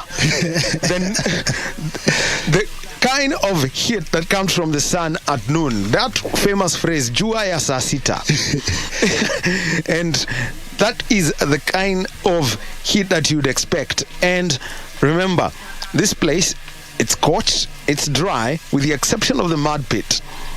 Plus, consider this, it can be windy if you just take a look at the tape that's marking this. So you can imagine how much pollen is flying all across the track and getting into people's breathing airways as they navigate this course. Yeah, well, Homer, you know, you have put it right, you know, the famous saying. And I think for most of these athletes, you would find after the race, if you ask them how did you feel, everybody will be talking about the temperatures that were here. They would not even talk about the wind as such, because the wind now is giving them a little bit of an advantage and to feel a little bit cool. But they would be talking about the hotness of the race. But again, remember that this is cross country. Remember that this is some of the challenges that you are supposed to face on a cross country race. You don't have to necessarily say that I want such kind of temperatures to run. It is cross country, and therefore it will prove the level of the athletes. All right. Thank you very much, Wilfred Bungei. The athletes now getting into the mud pit. 1.5 kilometers in. They've just done 1/6 of the course. And as they go around that bend into the arch so that they can complete lap 1, we are joined by Bernard Kumu, who is with Athletics Kenya President, Lieutenant General retired Jackson Tuwei. Over to you, Okumu. Yes, we are speaking to the President of Athletics Kenya, Lieutenant General Jack Tuwei. Today we are having the National Cross Country Championship. Maybe you could tell us about this particular championship, and we understand that the team is already in camp for the Bathurst on February 18th for the World Cross Country, but you could tell us about all this particular event today. Okay, thank you very much. Today we are here at the Prison Staff Training College for the National Cross Country Championships. And we are very happy that the event is going on extremely well. All the regions of Athletics Kenya, and of course the institutions, that is KDF, National Police Service, Kenya Prison Service, and the universities are all here. And we also have other athletes from our neighboring countries, Uganda, Tanzania, and others. So we are very happy. You can see the weather is beautiful, although it's a little bit windy. But I think everything is nice. The organization is good. You can see the preparations have taken off very well, and so we are ready. We are ready for this now. Of course, we selected our team for the World Cross Country Championships coming up on 18th of next month in Bathurst, Australia, and they are training at Kigali Teachers Training College. So we also have got this one here, and it is a national event. We do it every year because all the regions have prepared well, and they were preparing for the national cross country. And this one is purely to come and see that the regions are competing, because we want to give everybody a chance. The other one was invitational. And we had to do that one because there were certain requirements about visa applications and other details that we had to do it a little bit early. But this was already in the calendar, and it's a national event, and so it is important that we bring these teams here, because the winning team will take home a trophy, you see, and so that is a national event. They will be proud that in 2023 they won in these national championships. And apart from that, you know that we requested World Athletics to give us a chance to host certain events on qualification and ranking system. So this is one of those. This is one of those events. That's why you hear it's a bronze level, and now they are also getting a little bit more money because now it is at a different level. In fact, we want to promote it from bronze. Maybe as soon as we clear that, then we go to silver, and then we go to gold. So we want to promote all that. So the third thing about this event is also that we want to select a team that will go and run during the Sirikwa cross country in Lobo Village, Eldoret, next month as well, which is in the next 2 weeks. And that is also a different event completely, which where we invite quite a number of athletes to come and run, and they also get money. You see, we want to promote our athletes in such a manner that at least when they live here, they get something, something from because of the level of competition that is there. So today, I think we have done well, and I'm happy with the preparations. I'm happy with all that have gone on, and I'm sure we are going to select a good team that will now go and compete on the other side. And the last one is the season has just started. we have just started the season. This is only cross country, and you know cross country we started in October last year, and we have a lot of other events coming up this year. We have got the under 18, under 20. We have got, of course, the World Cross Country, I've just said. We have got the World Championships, we have got the World Indoor, and so forth and so on. So this is a good preparatory event for everybody who wants to run well during the season, the season of 2023. Then if you don't do well here, you are not likely to be in shape for the other events. So we encourage every athlete who is serious to prepare for the season to run in these cross-country events. So you can see there are 4 items that I have talked about this particular event, a very important event for us. Mr. President, perhaps the team that you'll be selecting here to go and compete during the Sirikwa cross country, are they going to be kept in account, or how is their training going to be in preparation for Sirikwa? No, they will continue training on their own within their own regions, under their own coaches, but they will come. Remember, they are not coming as a team. That particular event is supposed to be invitational, but instead of inviting them, now we are selecting them here so that they know that they are going to run. But they are going to run as individuals because the winning is individual, and the award will be individual. But we want to encourage. That is why we are selecting such a large team, about 50, so that everybody gets a chance. Those who will go to the other side, then they will not be able. And remember, that is also a ranking event. So it's important that we have a lot of our athletes getting ranked in the world ranking system. So it's very important. It's very important that they actually come to come and run that. So they'll be ranked here and they'll be ranked on the other side. How many international athletes have so far confirmed, or do you know who are some of the athletes that will be gracing us at the Sirikwa cross country? At the moment, no. But I don't have the names right away. But of course, as soon as we finish this and we know who is on there, there's a committee working on that one. They have not given me a brief as yet. But I know there are quite a number of athletes, not only from Kenya, but even from other neighboring countries as well. Yeah. Maybe last one from me, Chairman. What's the progress of the team in Kigali, and when do you expect to launch the camp and also the travel arrangements? The team in Kigali has been there for over 2 weeks now.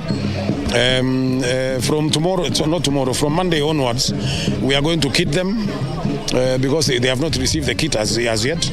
They have been training for the last two weeks. 1 or 2 were involved in other programs, and so from Monday we want to go and give them the kit.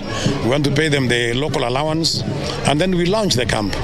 So we will let you know when we are going to do that, when everything is ready and the training is going on.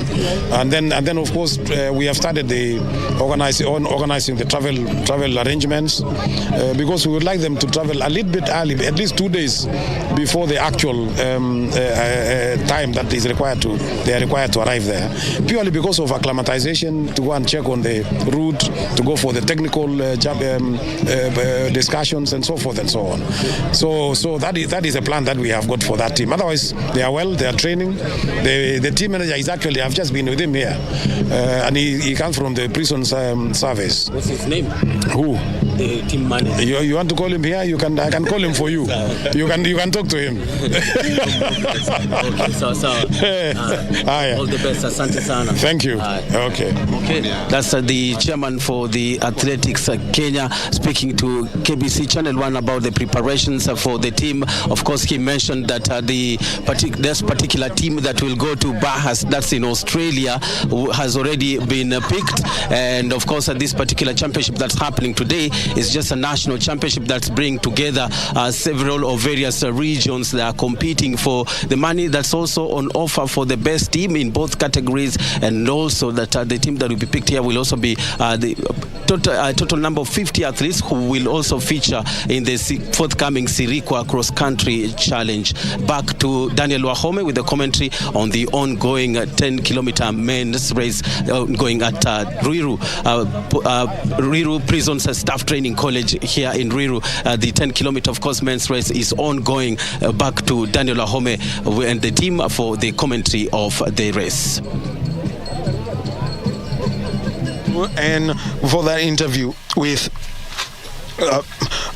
General Tuwei, and the athletes now have hit the 5-kilometer mark, so that's where they are, and they're going over the 2 hills that will be there, and already from about close to 100, the field has now broken up, and you can see they are there going over the second hill, the third hill on the course as indicated on the map of this course, and after that, slowly, there they will be going round. And this is now a field that is now down to less than a dozen.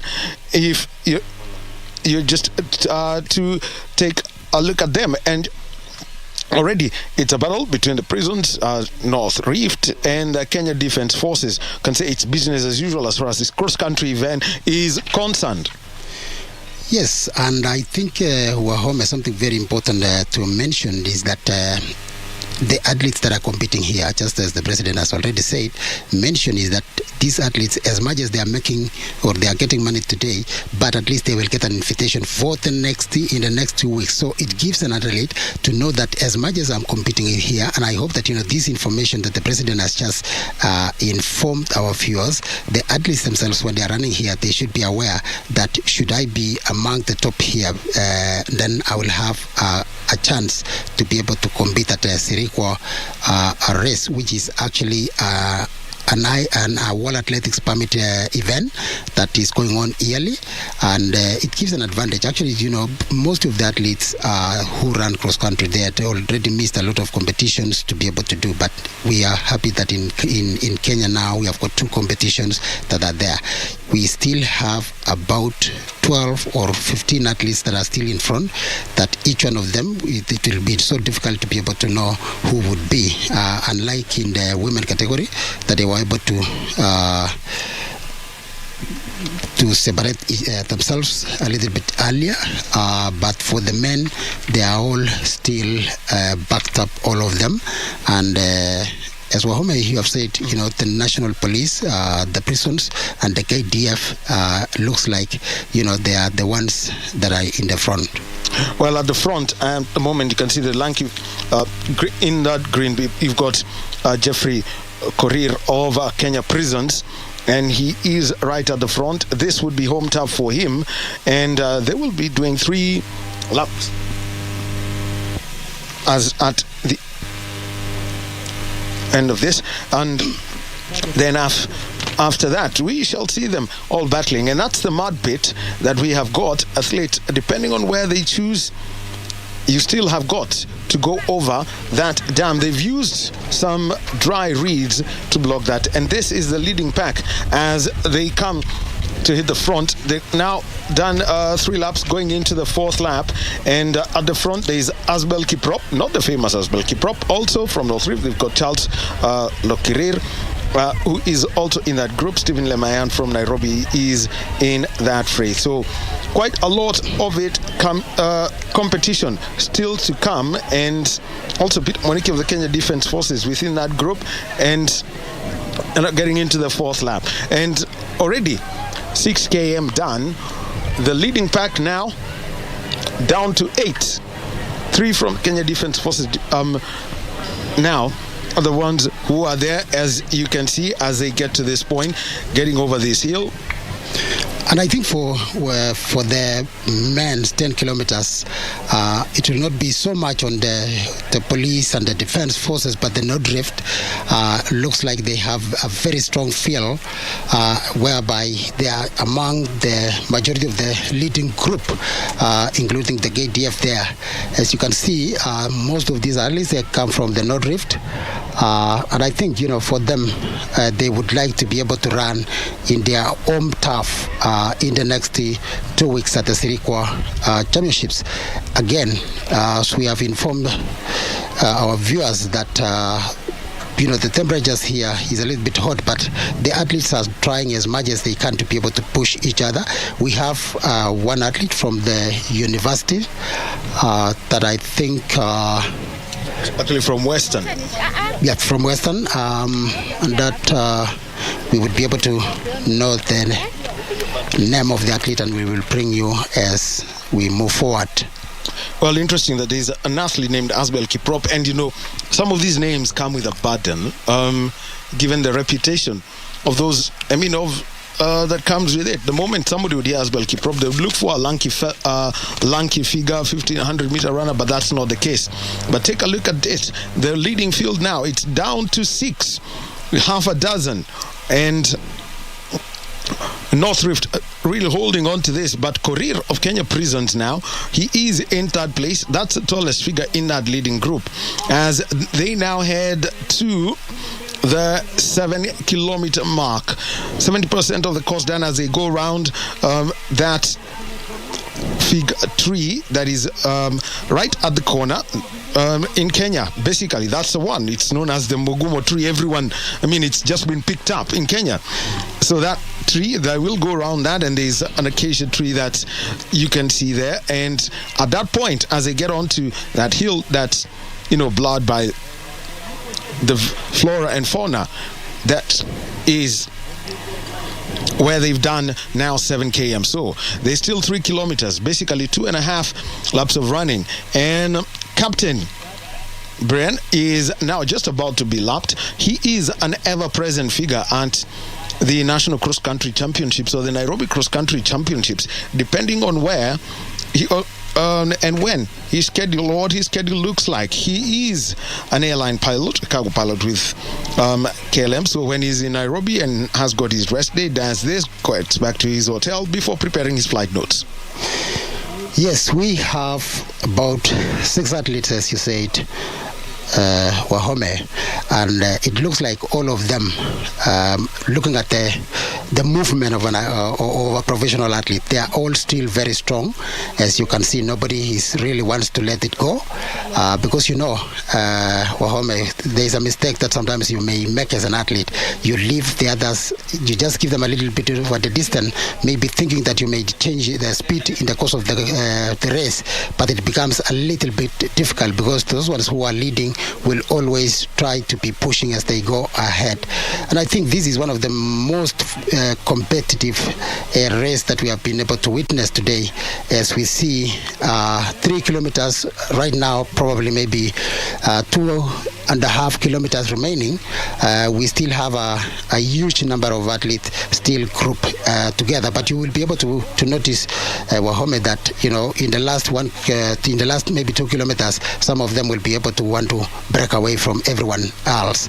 There in the water jump area or the muddy area, where it always gives a lot of athletes a lot of challenges, but again, all these athletes will still be trying to push themselves to be able to be together, and nobody wants to be left behind, especially in that challenge.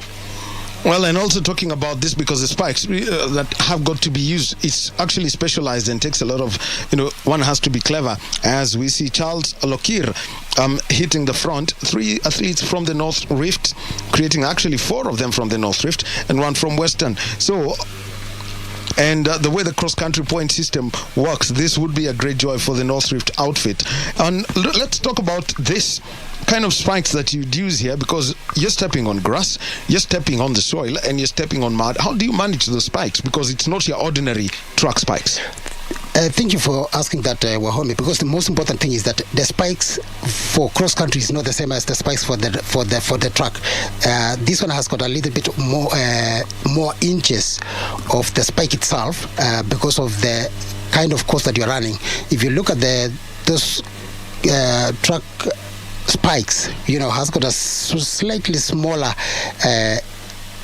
the spikes itself, because of the grip. That is something very important, because the grip it should be there. You cannot, this is one race that you cannot run with a flat shoes, that you the marathoners are using.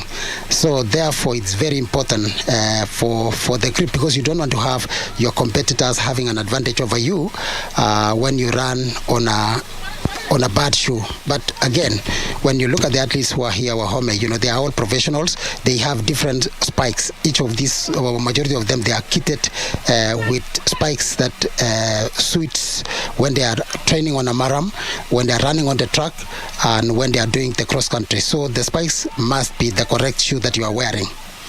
All right, and the leader group, there they are. They've gone over that hill as they now head to kilometer number 9, and from Western it's Isaac Kibet who's keeping up with that North Rift gang of Charles Kir. You've got Ruben Longo Siwa, there's Asbel Kiprop, well, not the famous Asbel Kiprop, and also just take a look at that, Gipchumba Mongole is also there. So this is a battle now for the finish. It's now down to 5 athletes getting dropped one by one as they go through that final loop up that uphill section of this course, and it is as they head to the northern side of the Staff Training College, because where they are towards, if you just take a look at them to their right, would technically be the east side of this course. So headed towards the northern point before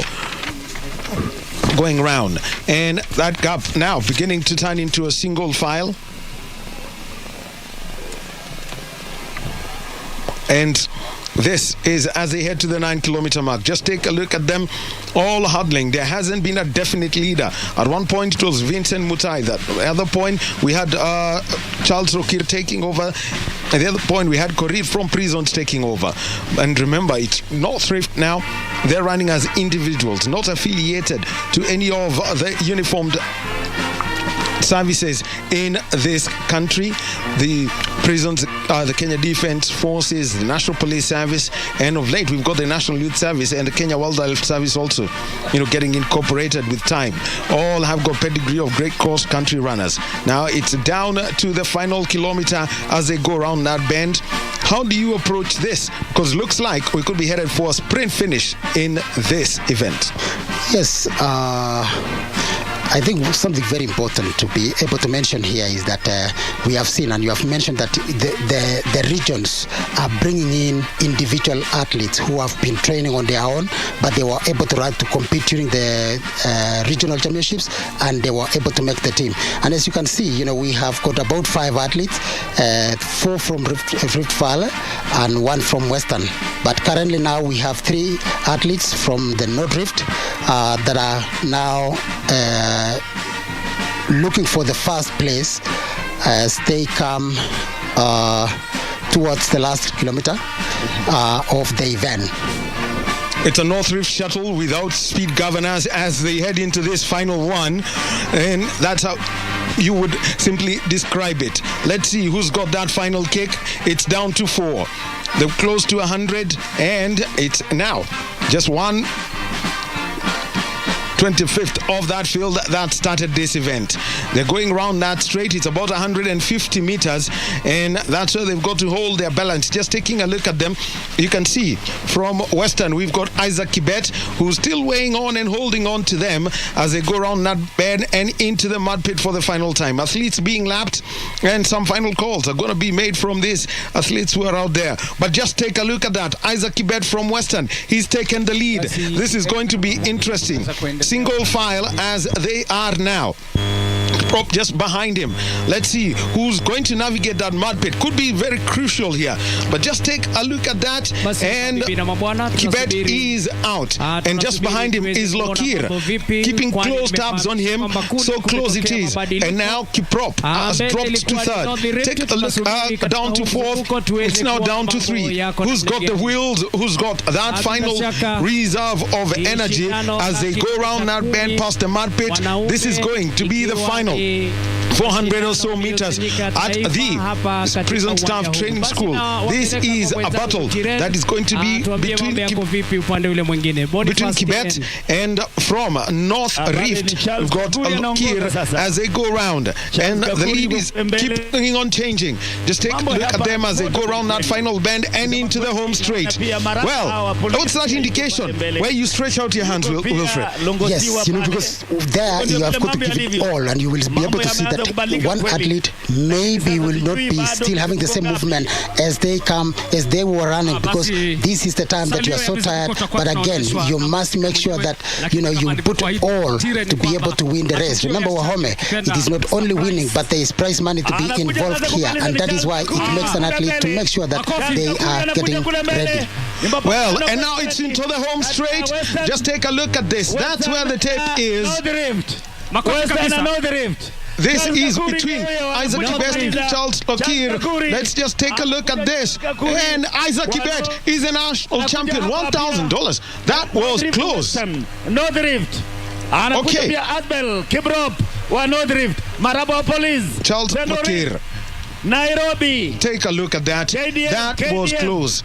Coming in with from Western, Isaac Kibet taking second place as they file up and go down, and was there.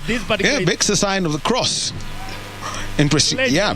Just to mention, one of the events being covered today is the consecration and installation of the new bishop of the Diocese of Kitale.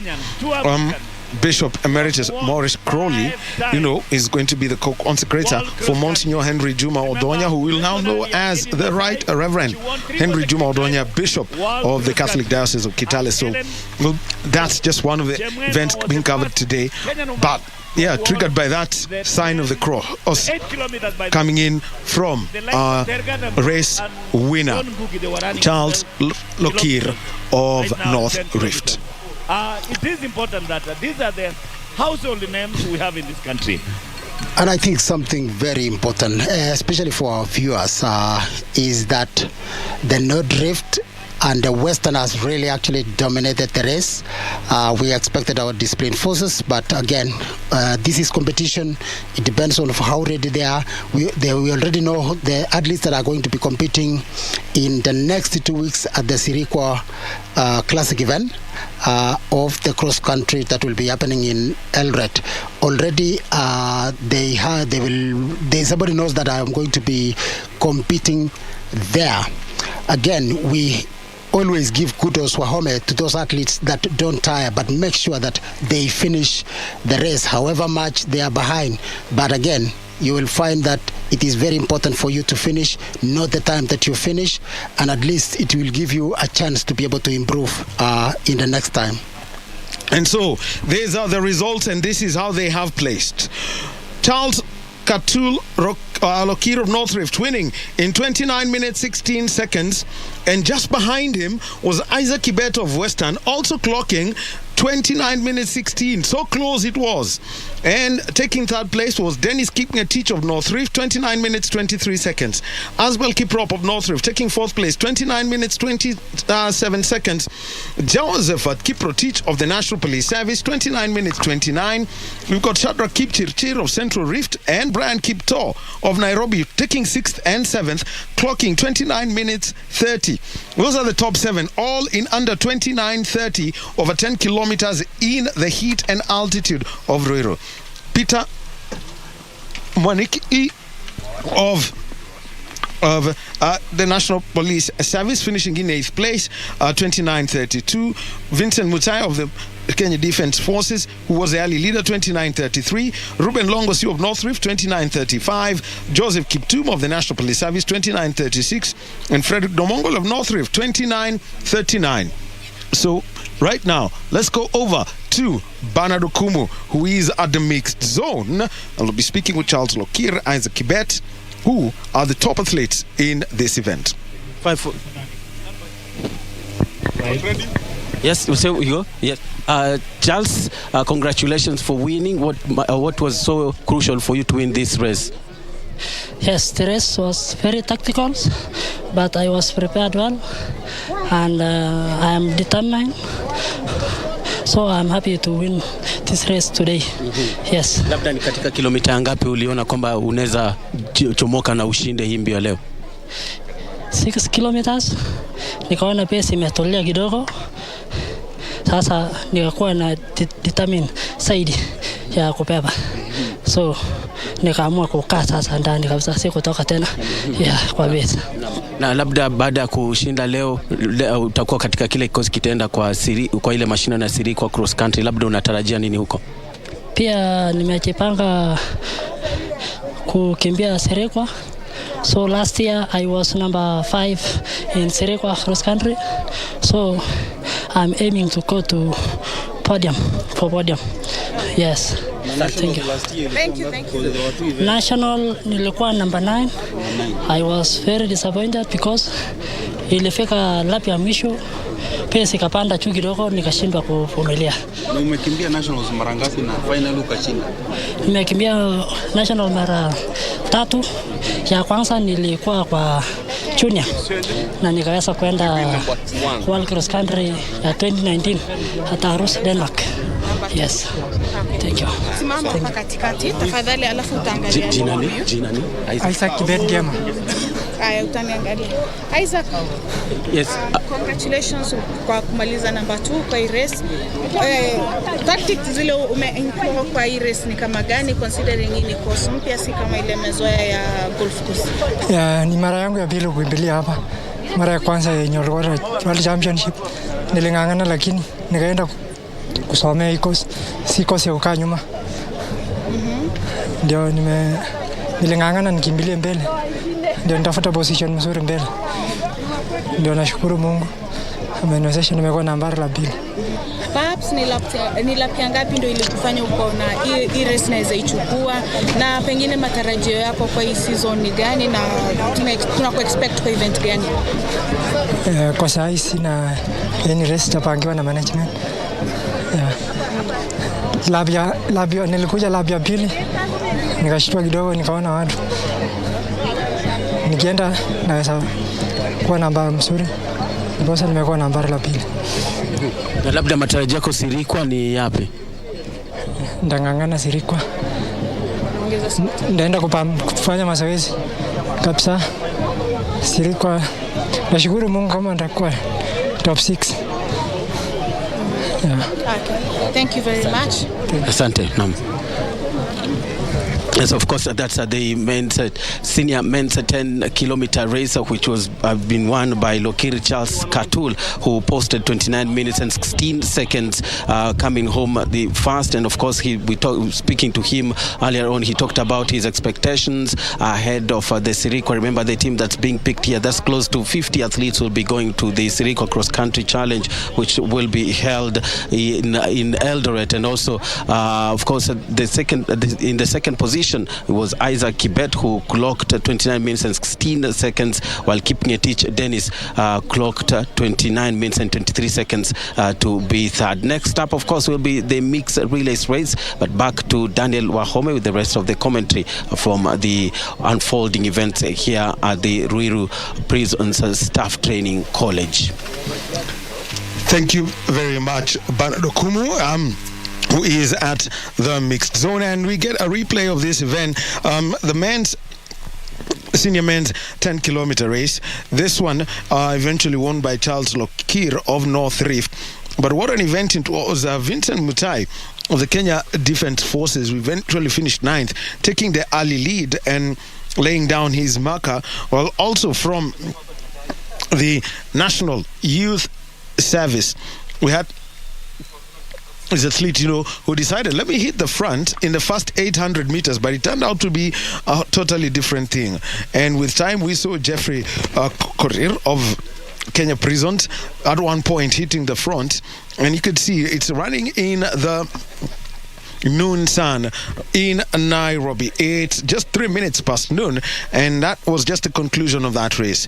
And you can imagine running in that, then suddenly you have to go through that mud pit that has been set up there with a dam that is in the form of some reeds that have been planted. They've dammed off that area just in case there's a runoff, but eventually you've got to jump over it. And remember, this course, it has got 3 hills and a section with some haystacks. take a look at this. This is where the field started to break up, and this was just after the 7-kilometer mark, down to just half a dozen, and they kept getting dropped and moving, all backwards as they got to that point. And you can see from Western, Isaac Kibet, he was making his presence felt and reminding the rest of the field that he was part of it. This is as they got into the final 1.5 Ks, and this is where the top 5 came from. Isaac Kibet holding back and eventually trying to get past Charles Lokir, playing some clever games, and just take a look at them as they go through that mud pit. And already at this point, the top 3 looked all set, because at this point Asbel Kiprop had been dropped, and a close finish, let me just call it a photo finish, by these 2 athletes. Eventually it was Charles Lokir who prevailed, 29 minutes 16 seconds. Isaac Kibet of Western taking second place, 29 minutes 16 seconds. That's their order as you can see them, and just congratulating each other. And 7 seconds behind them was Dennis Chepngetich of North Rift, completing that podium dash. Wilfred. Yes, and completing the dash and booking a place for the next competition. Remember, we have said before, Wahome, that these athletes, they have got to remain in form, especially towards going towards the major races that will be going on in Europe. That is the continental tours, the Diamond Leagues. And I think this year we don't have any major championships. Actually, we have the World Championships, and before we forget the indoors tour is also coming up. Yep. Yes, and therefore, but again, for the cross country, majority of them, because we don't have the 5,000. When it comes to the indoors, the maximum that they are running is around 3,000 meters. We don't have so many of them that are doing that. It's only the 800, the 1500s that would be doing. But again, for these athletes, as they have said by their own mouths that some of them would be using this race to prepare for the marathons. Some of them are preparing for different races that will be coming, because remember that for a professional athlete, it is so difficult for you to remain non-competitive from the time that you finish competitions in September all the way to right now, and therefore it was very important. There we have on our screens Charles Kotul 29:16, Isaac Kibet 29:16. It was a photo finish. Dennis Chepngetich 29:23, Asbel Kiprop, Joseph Kiprotich, Shatra Kipchirchir, Brian Kipto, Peter Mwaniki, Vincent Modai, Ruben Longosiwa finishing among the top 10 of the 10 kilometers race today. Something very important also to note to our viewers is that any professional athlete, when they are preparing, they have got to understand the challenges that most likely they will be able to face. And if you look at the men's and the women's competition in the 10 kilometers, this one was more packed, telling you that majority of the athletes were home here were on top form, because from number 1 to number 10 they are only separating by about 20 seconds. Actually, one of the things I picked is 29:30 on this kind of surface for 10 kilometers cross country, and also the conditions, dusty, pollen, the heat. What kind of performance would you expect? Because at the moment this isn't the top. We would have some of the top. Yes, we have to admit these are some of the best athletes in the world, but the crop of top athletes at the moment are in camp, and they haven't come in here, and this is because of training for the World Cross Country Championships in Bathurst, Australia, as we get ready for the Universal Relay. Yes, just to touch on that, Wahome, is that under the normal conditions, especially when it comes to the temperatures, these athletes you would be expected to have run about 28 or even sometimes 27, but at least 28 minutes for them. But again, given the challenges that is there, the fact that it is so hot, it gives them a lot of challenges. And I think behind the results, I think the mixed relays are there. And something very important to mention to our viewers is that a mixed relay means they are going to have 2 men and 2 men and 2 women. And 2 women. but teams will have a different selection. They can decide to have the anchors being a man or a woman, so you would be able to have a lot of entertainment here, because of the kind of an individual team is going to select. Well, let's see how this line up, because starting with Central, they've got Tony Kemboi, Dennis Amway, Victor Kiprop, Yvonne Chepchirchir, Regina Naserian, and Teresa Gateri. We saw Teresa Gateri run earlier. Central Rift, they've got Josephine Tomno, Lucas Kiprop, Deborah Cherono, Matthew Jepkoech, Vincent Koech, and Amos Serem. Quite interesting. Amos Serem, mark that name. Christopher Kitetu, Dorcas Onesmus, Mwamburi Seusi, Catherine Mwamburi, Charles Mwasambala, and Maria Neves Bianchi from Coast. In Nairobi, Chris Wanyoike, Paul Sunte, Nehemiah Makori, Ruth Mwehaki, Lucien Duta, and Catherine Jehia. Well, Fred, you could take us through the North Rift side. Yeah, the North Rift side consists of Nixon Tebi, Barnabas Koskei, Vincent Mamongo, Elizabeth Kadietfi, Vivian Chebiwot, and Kimutai Thoroti. On the Nyanza North, we have got Geoffrey Koech, Beatrice Anyango, Kennedy Ojeng, Olivia Barongo, Omari Dennis, Omari Doris, Kipsaisa Leonard, Moturi Joel. From southern Nyanza, we have Ndoto Amos, Ngumbi Alex, Mwange Brian, Dani Christine, Veit Mwende, Chris and Dugu. And from South Rift, we have got Victor Kipkirui, Amos Kiprotich, Lucy Ndirangu, Brenda Cheriot, and there they should be starting any time.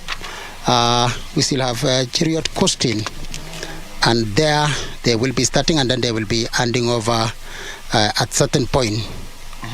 Well, the whole thing is this: every athlete has got to do a lap, and just taking a look at how this formation looks like, it looks like it's man, woman, a man, woman, and they're going to be flagged off by the Commissioner General of the National Prison Service, Brigadier Retired John Warioba, and we've also seen Catherine Dereva just got promoted to Assistant Commissioner General Prisons, and also Paul Tergat. So here we are, and we're ready to go.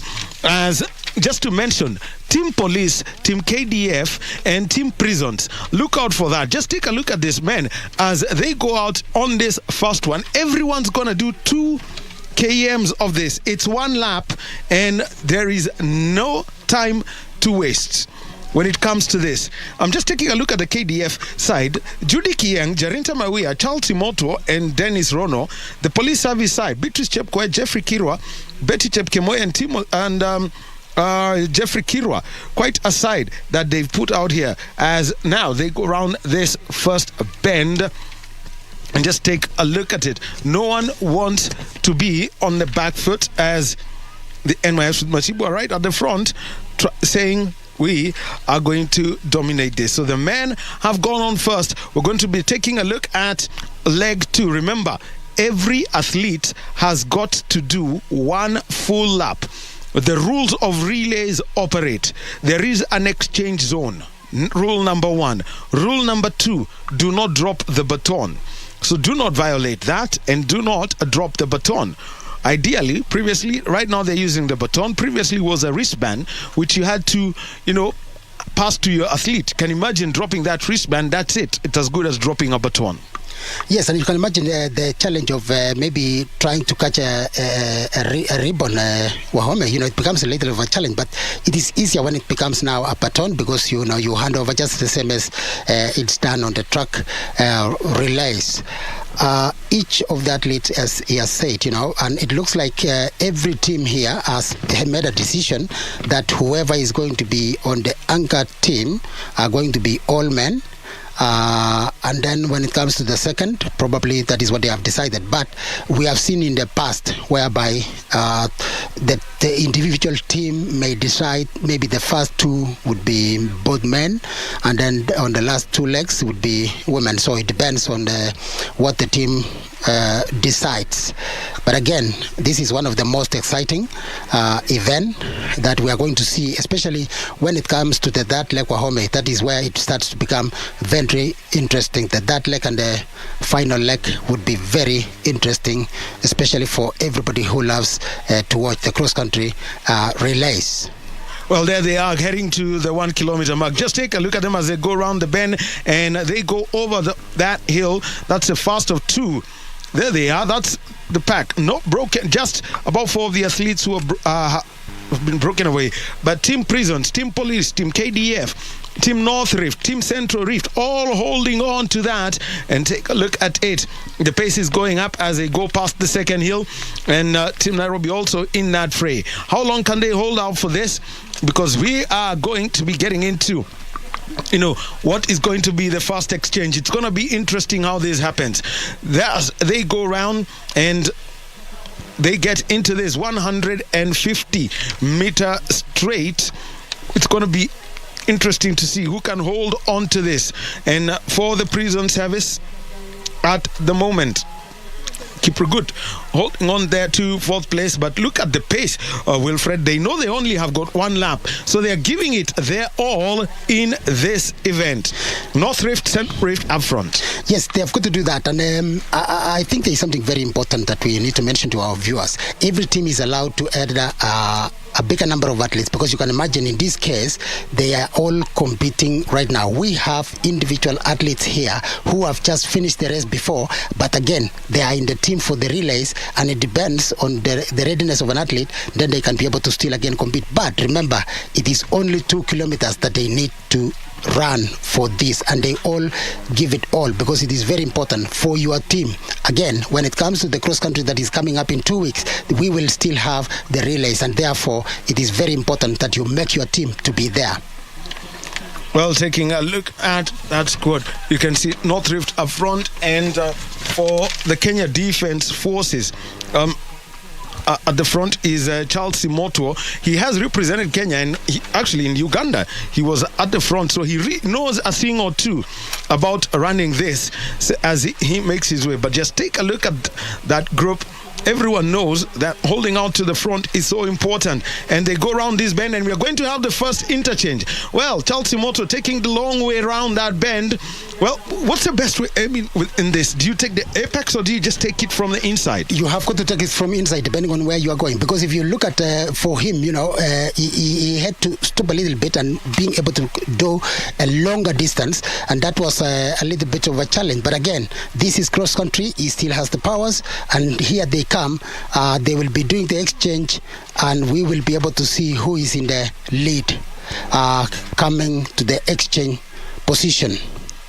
Well, there they are as they head to the exchange position. All right, some little bit of crazy stuff that happened there when it comes to the exchanges. So they've got to get back into the track, which means that it was all set up wrong. So the athletes pick the baton and head and start moving. And now it's the women who are there, and right at the front is Brenda Chepngetich from South Rift. She's at the front, and quite a crazy exchange. So I'm sure the technical officials are going to have a conversation or two about how they lined themselves up. And at the moment, the Kenya Defence Forces, now they've gone up front. Jarinda Mawia, you can hear the name being shouted, and the gaps opened up, and this is all about a burst of pace. Just look at the pace that she's got, running up that hill, trying to open up that gap and destroy the rest of the field. This is one interesting one, and just take a look at the gap that she's created, and she's only done just about 400 meters of this. Takes a look at the side mirrors, takes a look at the rear view mirror, and can she hold out this for some more time? And that is where it becomes a challenge. Sometimes you take off, and your competitors or the people that you are running with, they want to use you. We have seen a situation whereby when it comes to the relays, those who are behind you, they always want to catch you. Remember, it's Wahome that it is going to be a whole 2 kilometers, but again, they are ready for this. And as we have seen the exchange, and I think those are the mistakes that we realized just before we know that these are events that started not so long ago, and most of the officials could have not been aware of what they needed to do. But again, those are mistakes we always learn as we move ahead. Again, KDF is leading. Looks like, they are trying to open, but it's going to be again the disciplined forces in competition here. If you look at those who have just passed here, where we are commentating from, looks like the disciplined forces, the Kenya Police and the prisons would be in contention here, Wahome. So it's Mawia leading this one as she gets to the 1 kilometer mark, just after she goes around that bend before going up the hill, and just behind up. And this is from South Rift. They've made their presence felt here. I think we got Brenda Chepngetich, and then from Kenya Prisons we got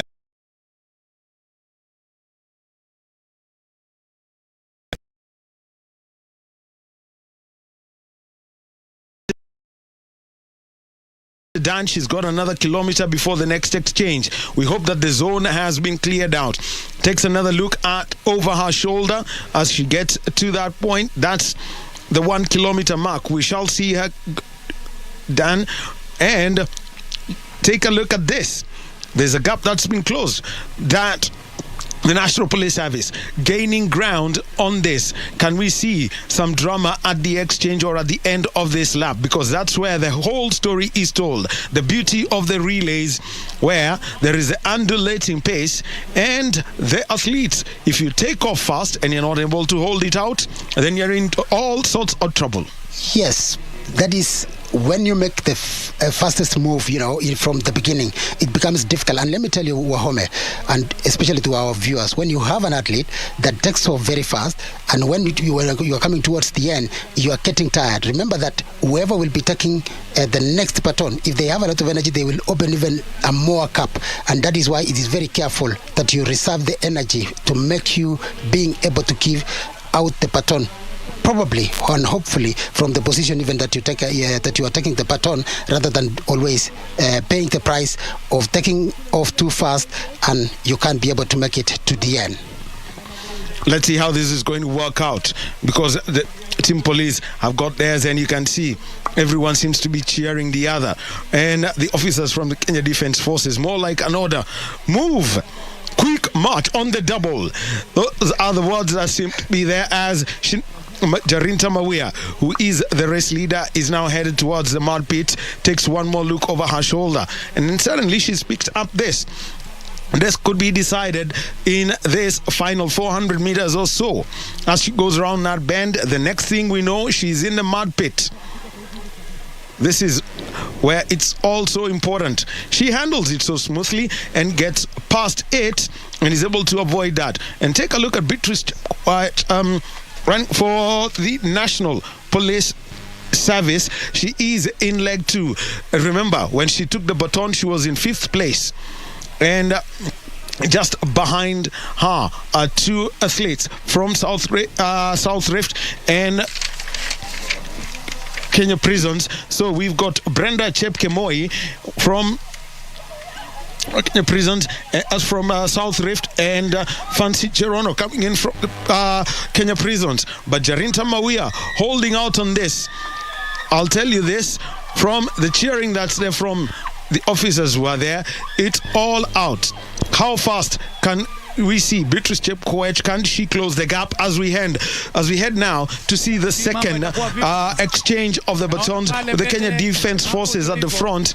And take a look at this. Kenya Prisons going to do that second exchange, and that means we've got leg 3 all lined up.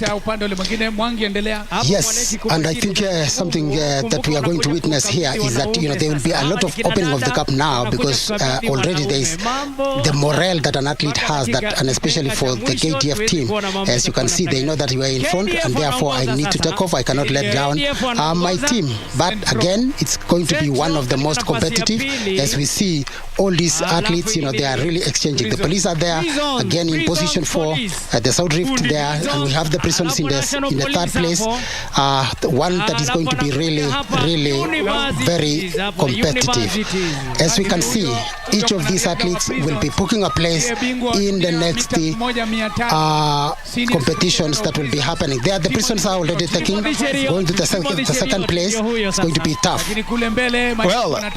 Well, at the front for Team KDF at the moment is Dennis Rono, but who's doing leg number 3 for the for the prison service? It's former champion Timothy Cheriot, 1,500 meter expert. We've seen him run this race and he's taken off. And they always say, if you let Timothy get to the front, then you probably need a gun to stop him. Injuries plagued him for the past 2 seasons, but just take a look at him, and from that drone shot, it's Kenya Defence Forces, the prisons. We've got South Rift and the National Police Service. That's the way they are in order. So there is that gap as police currently in 4th. Take a look at prisons in 2nd place. Timothy Cheriot slowly closing in that gap. Can he light up what is his home track, and what is it that Rono from the prison service can do? Remember, the anchor leg is going to be run by women. So we've got the anchor leg. Judy Kieng of the Kenya Defence Forces is lined up for the anchor leg. Look at Timothy Cheriot. Somehow that gap that was wide that had been created by Jerry Tamawia has been closed. We've seen Timothy do the 2K before. We saw it at the 2019 and also the 2022 Nationals. What's up here? What's out here for these athletes as we see them at the far point as they go to hit the 1 km mark? Yes, I think for Timothy, he knows the race. He has always competed for Kenya, on this, so he understands what he needs to do. As I said earlier, Home, what is very important is to have the energy, especially the last maybe 400 meters to go, and that is what he was able to do. He pushed to make sure that at least the front runner is not so high, is not so far from him, so that when he needs to make the move, he can be able to push and push. But again, this is relays. These are Kenyan athletes that they always have trained. Majority of them, they could be ready. Sometimes you may be a top name athlete, but then again, those who are starting, they will also push. As you see, Timothy Cheriot is making the move now, and definitely he knows where he needs to open the cup if he has to. Now they are coming up the hill, and we still have one more hill, and then they will come, I think, towards the water point, and then from there they should have one more hill, and they will be able to come and give out the baton for the last leg of this race. Prisons, KDF, and Central and South Rift. That's the order. And in 4th is the National Police Service. Timothy Cheriot has hit the front. And from the KDF, just behind him, Dennis Rono, who is doing leg number 3. That's where we are at the moment. Just look at the two of them running shoulder to shoulder. This is going to get interesting as the coaching staff from the National Police Service make their call. They're now headed to that mud pit, and what some blistering pace we've seen so far from these athletes at the moment. So who is it gonna be? But just take a look at it. Central Rift, South Rift. Yes, they've made the touch from the front, and that change of pace as they head into that mud pit. Take a look at these 3 athletes. They're going to determine how the anchor leg is going to be run. It's going to be run all by the women. And in leg 3 for South Rift is Amos Kiprotich. He's taken the lead over from Kibet, and Timothy Cheriot, the National Police Service, currently in 4th. Just take a look at Kiprotich holding out to that. Just look at this posture of his arms is that of a sprinter.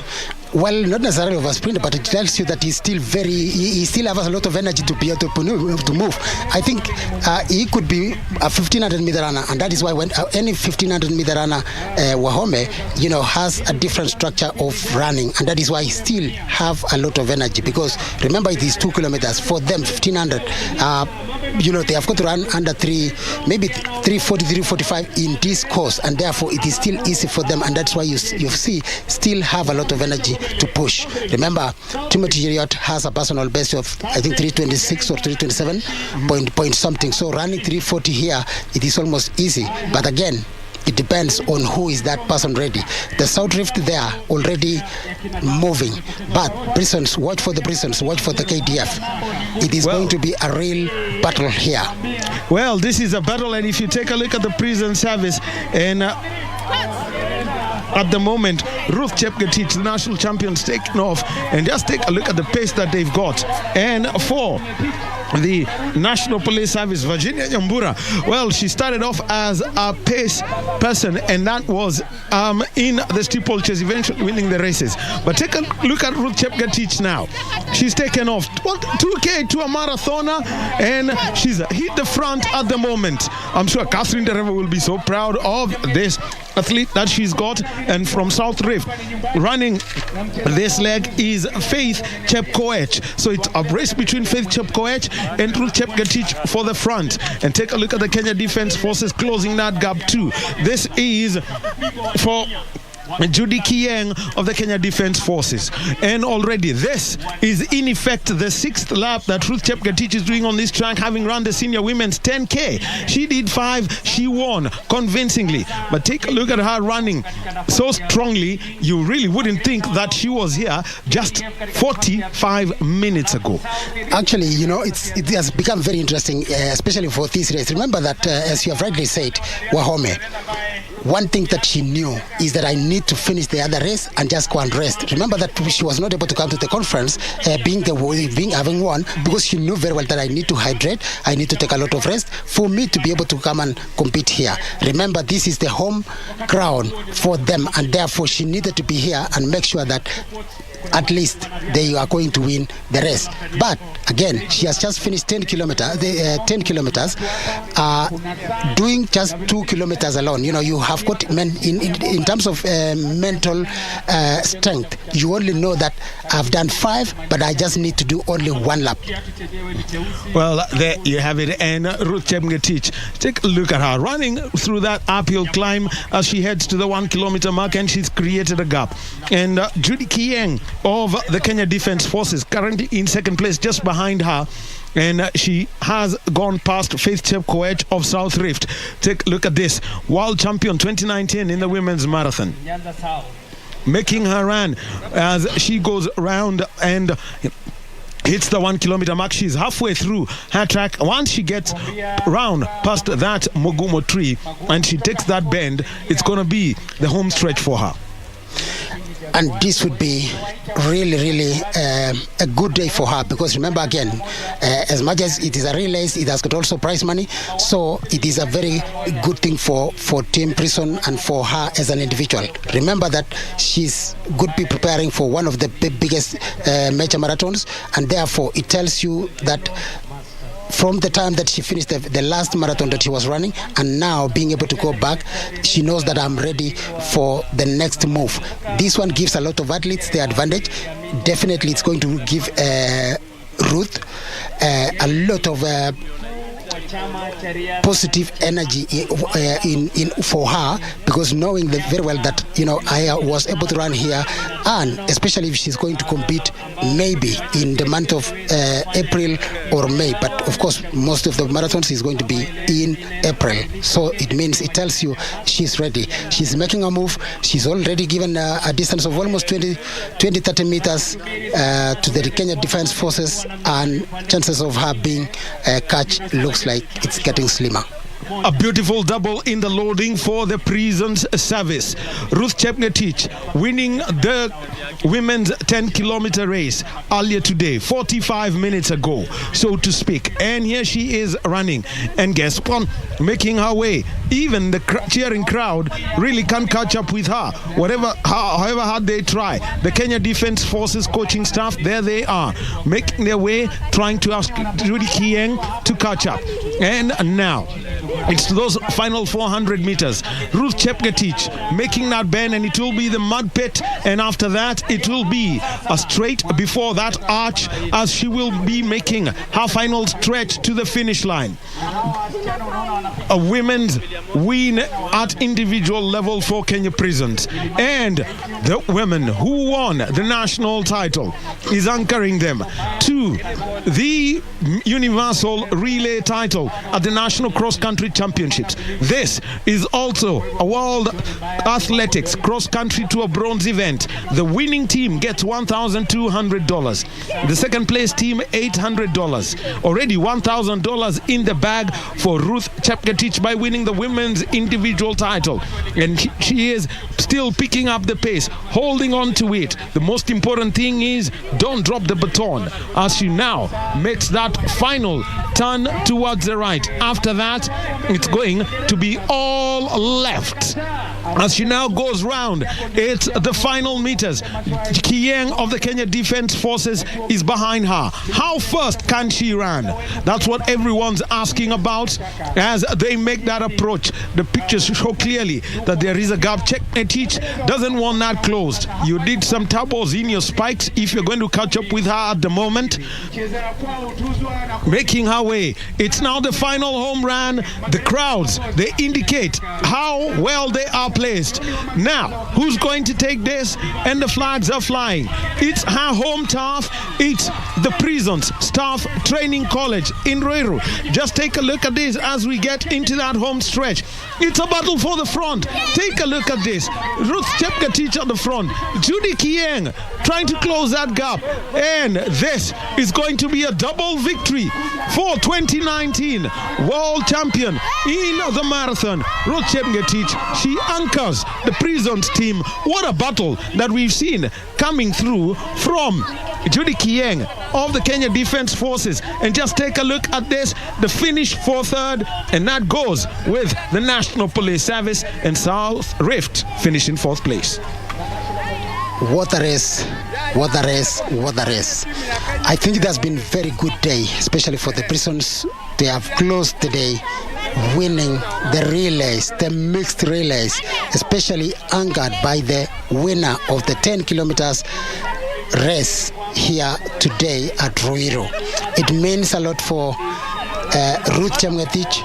It gives her a lot of motivation moving forward and starting the year. This is January 2023, having won two major competitions in a single day. It is a big day for an athlete, not only for the money, but at least for being able to win these races or two races at a short period in less than 1 hour apart. Well, and it is in the heat of the Prison Staff Training College. Just about 25 minutes to 1 o'clock, that's East African time, and at this time of the year it gets real hot as we see the back markers.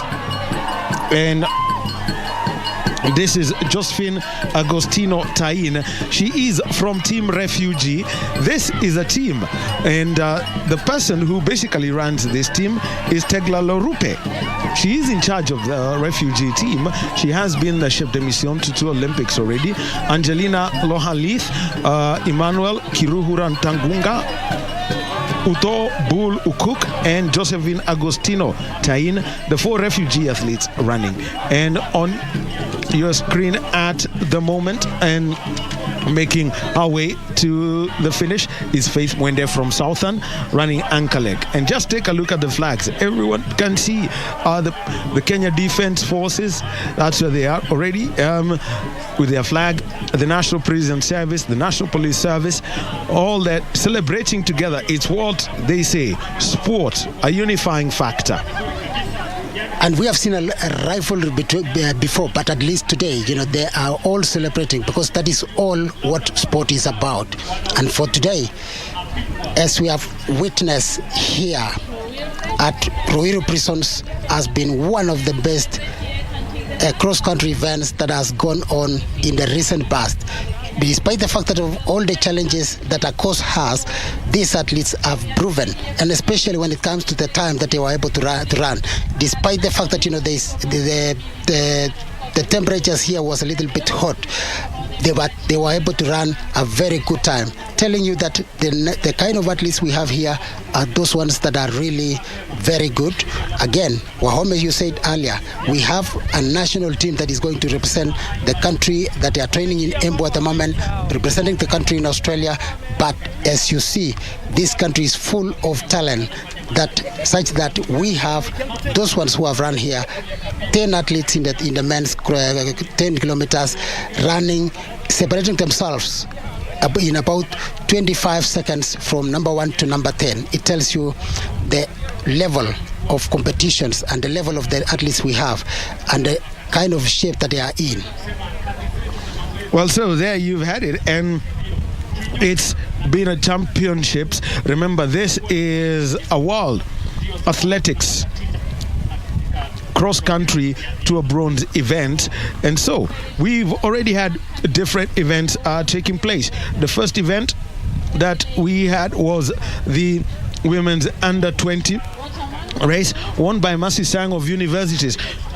Interesting, as we see the Principal Secretary, Correctional Services, Miri Mudori, with to the right of General Tuwei, AK President, and playing the role of ADC to AK President is David Rudisha, and to the left of General Tuwei is Brigadier retired John Warioba, who's the Commissioner General of the prisons, the Kenya Prison Service. So, Mercy Sang of Universities winning the women's under 20 race, 19 minutes 44 seconds. Miriam Chepkirui of South Rift taking second place, 19 minutes 55. And Miriam Chemutai of South Rift taking third place, 20:03. Yvonne Chepchirchir of Central, 20:14. The win time. Maureen Chepkemoi, 20:23. We've got Deborah Jemutai, 20:26, and Lucien Duto of Nairobi, 20:32, and completing the top 8, Abigail Chepngetich of North Rift, 20 minutes 39 seconds. And we had the under 20 men's 8-kilometer race won by Samuel Kipatuanjuru, who's based in Japan. He's winning time, 23 minutes 10 seconds. Simeon Maiwa of North Rift, 23 minutes 23 seconds. Shadrach Rono of South Rift, 23 minutes 30 seconds. Fourth place, Kibet Ndiwa of Western, 23 minutes 32 seconds. Johanna Erot of North Rift, 23 minutes 38 in fifth. Andrew Kipto of Nyanza, 23:47 for sixth place. Amos Kirui, or rather Kip Kirui of North Rift, 23:52 for seventh. And Joel Loshakuru of Central Rift, 23:53.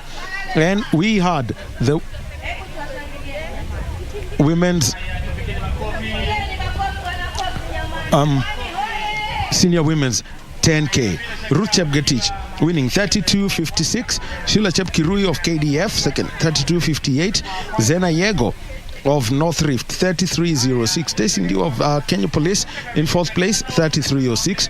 Dorcas Cherop of Nairobi in fifth place, 33:09. Caroline Yago of Police, 33:10. Winnie Kimutai of North Rift, 33:18. KDF 33:26. That's Mariam Kibor. Kenya Police Service with Gladys Kwamboka picking 33:33 for ninth place. Immaculate Acholi of North Rift, 33:42. Esther Borura of KDF, 11th place, 33:52. And Dorcas Tuitoek of Central Rift, 33:59. Completing the top 12, who are all in the money as far as this Tour Bronze event is concerned. And eventually, the men's 10K. Quite an interesting one. Continuous change of leadership. North Rift's Charles Lokir winning in 29 minutes 16 seconds. It was a photo finish between him and Isaac Kibet of Western, 29 minutes 16. Dennis Chepngetich of North Rift, 29.23. Zubel Kiprop of North Rift, not to be confused with the 1500 meter runner, 29.27. Joseph Kiprotich of National Police Service, 29.29. Shadrach Kipchirchir, 29.30. Same time as Brian Kipto of Nairobi. The top 7 all in under 29 minutes 30 seconds.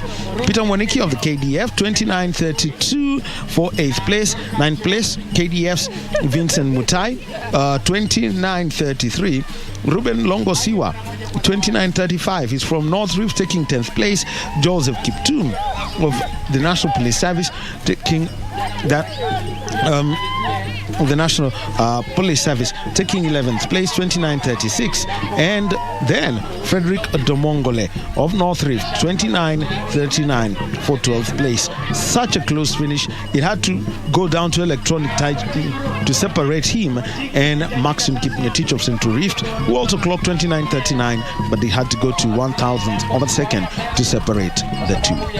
So those are your results from that event. And remember, the prison service, KDF and police taking the top 3 places in the universal relays.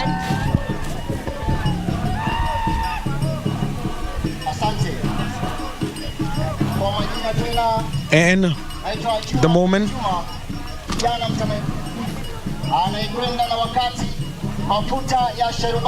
what's going to follow next is 2 events. We're going to have the presentation to the winners, the top 3 in each race, and later we're going to have the announcement on a mini announcement of the Sirikwa Classic. Now, here is the start of the universal relay, and we saw right at the start this man taking off.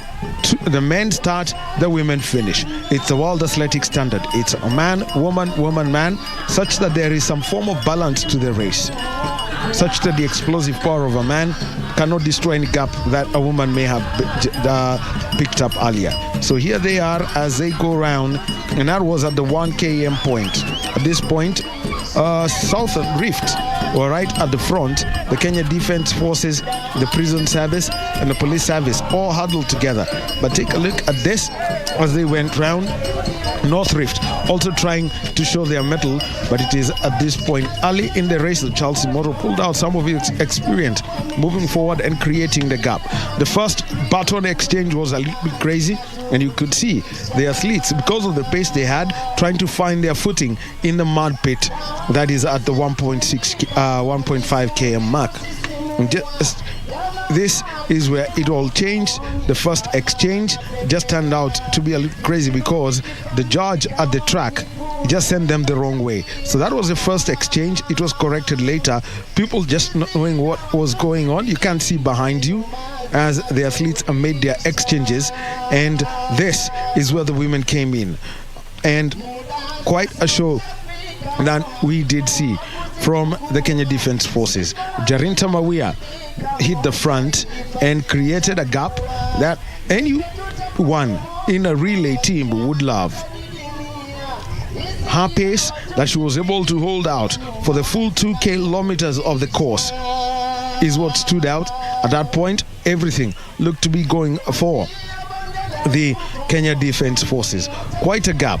No one on her side mirrors. She could hold out the pace and hold and stay steady as she did that. Beatrice Chepngetich, world record holder in the 3,000 meter steeplechase, coming in there to get as they tried to close on the gap, and it was this exchange. Now, that's the third one. And this was an interesting one. Here are the men again. Timothy Cheruiyot, man, woman. Just take a look at the gap that they had at the moment. Timothy Cheruiyot, his duty was one. Close up on that gap. Former 1,000, he's been a world champion over 1,500 meters. Simple task, close the gap. As you could see, the kind of pressure that the athletes were under because of the pace of this race, all requiring medical attention at the end of the 2 kilometer wrap in the noon heat. Here at the Prison Staff Training College in Ruiru. That is a snaking course with bends that can sap the energy out of you. But just take a look at that gap as Timothy Cheriot caught up just at the 1 km mark, temporarily took the lead, held out to it.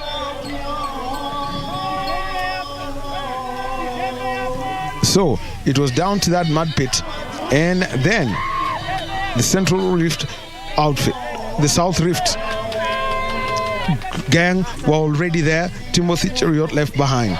But take a look at that bend.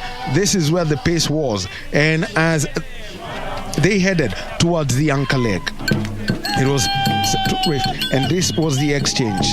The most important exchange of the day was that the champion, national champion in the senior women's 10-kilometer race, Ruth Chepngetich, took the baton, and behind her was Judy Kiyeng. Her only duty was, in the first 200 meters, hit the front, get past everyone, and sure she did.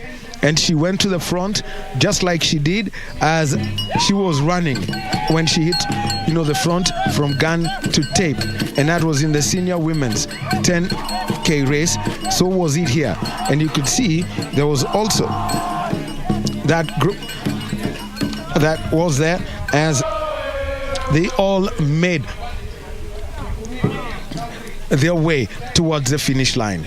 Judy Kiyeng was not giving up yet, saving the best for the last 150 meters or so. But Ruth Chepngetich had decided that she was going to stay right at the front, keep running, and everyone kept pushing her. And you can easily tell where someone belongs. Just take a look at that fan. Obviously, it says they're from the prison service because this is home ground for Ruth Chepngetich. And this was the finish. Look at how close Judy Kiyeng had come. This was technically the 6th lap on this track in competitive form for Ruth Chepngetich. 5 in the senior women's 10K. And this one anchoring Prison's team to top position in the universal relay at the Athletics Kenya National Cross Country Championships. Another win for her, a double victory for her at the National Cross Country Championships.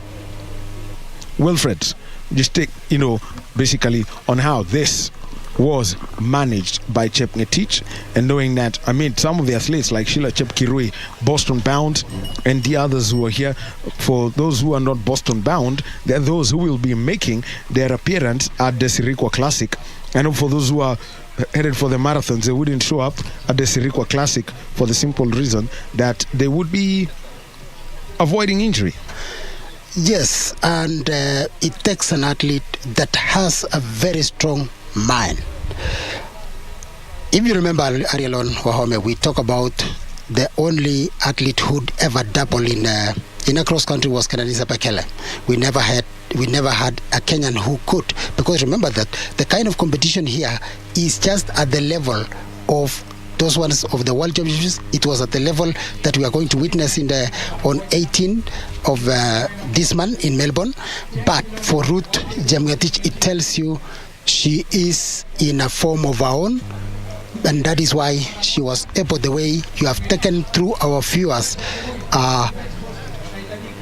through the whole process of how she was able to win. It tells you that she's in a form of her own. She's so much ready, and at least she has taken the day. She has actually, I think, for so many viewers here and for so many fans here in the field and our viewers at home, they have been able to witness an athlete in the making that is able to run 2 competitions in a single day and being able to be a winner. Ruth Chepngetich has done it here today, and I think moving forward, she's one of the few athletes that will be able to watch, or one of the many athletes that will be watching as the season starts. And right now, especially that I start from here for the 2023 season, definitely Ruth Chepngetich is one of the athletes to be able to watch. Well, looking at the men's race, I would like to go back to this. That close battle at the finish, because it was a photo finish, 29-16 for Charles Lokir and 29-16 also for Isaac Kibet. But it was, how would I describe it? The thickness of a vest. Yes. What happened in this Wahome, if you look at the 10 kilometers, from the beginning we saw the kind of competition that was there, because up to the last 2 kilometers, about 8 athletes were still in the front back. That it gave us a lot of challenges to know who was going to win. It tells you all these athletes, they know each other. The beauty of it, again, if you look at the 4 athletes in the top 4, the top 5 actually, 3 were coming from the North Rift, and most likely these athletes, they know each other. Of course, as much as they competed among themselves when they were making the team here, but again, they knew that we have to go there and be able to perform. These kind of competitions you don't actually see in the cross-country Wahome. And many of our viewers and many fans of athletics, they know very well that when it comes to cross-country or the marathons, you hardly get a photo finish. But today here at Ruiru Prisons, we have had almost 2 photo finishes, including also the closeness of the relays that came eventually. Well, and there is the podium. The presentation will be taking place shortly. Remember that the presentations at cross country come in 2 forms. 1 at individual level, and number 2 at team level. So there are the medals, and so with the presentation already, let's now get ready for our Master of Ceremonies, who's Coach Stephen Mwaniki. He is a sprints coach, as he makes the call as we have the presentation first for the under 20 women's 6 km.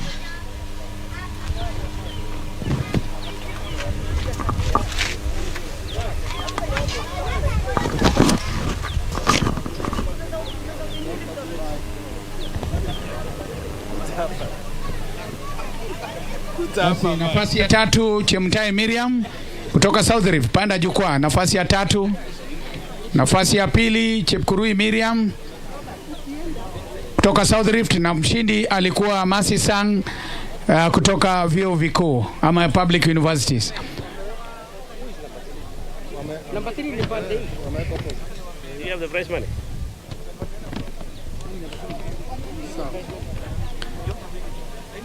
Kuwakabidhi nishani zao, tutakuomba kwa heshima Luteni Kanali Paul Tergat, ambaye ni President wa National Olympic Committee of Kenya, kwa heshima yako ukubali kuwakabidhi washindi zawadi, ukisindikizwa kwenye jukwaa la zawadi na Senior Vice President wa Athletics Kenya, Bwana Paul Mutui.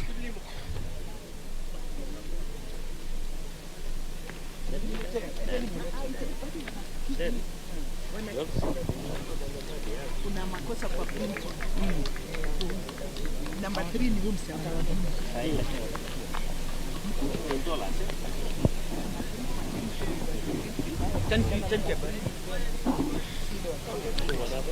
No, this is which one? Basi kuwakabidhi zawadi ni Luteni Kanali Paul Tergat, ambaye ni President wa National Olympic Committee of Kenya. Thank you sir. Tunakushukuru kabisa kuweza kuwapatia washindi zawadi. Tumpigieni makofi President wetu wa National Olympic Committee of Kenya, Luteni Kanali Paul Tergat, kwa kuweza kuwapa washindi zawadi.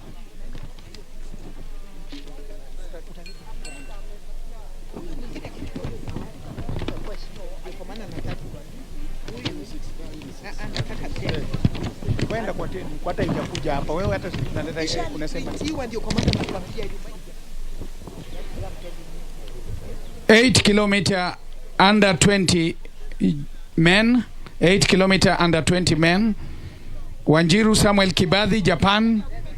Nafasi ya 2 Mei wa Simon, North Rift.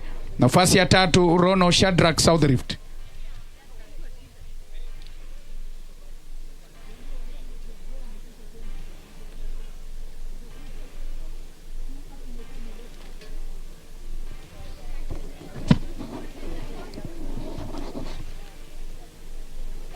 Washindi wa 10 kilomita tafadhali. Washindi wa 8 kilomita tafadhali. Nafasi ya kwanza Wanjiru Samuel Kibadhi, nafasi ya pili Meiwa Simon North Rift, na nafasi ya tatu Rono Shadrack South Rift.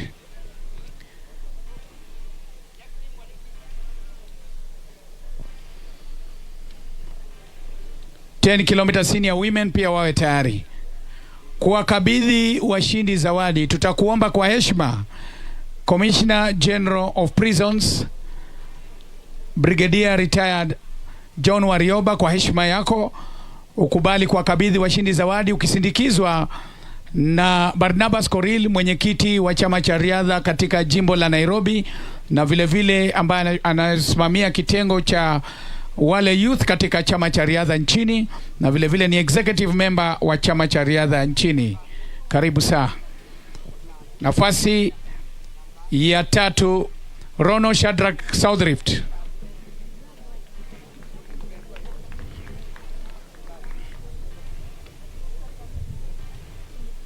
Nafasi ya pili ni Meiwa Simon North Rift.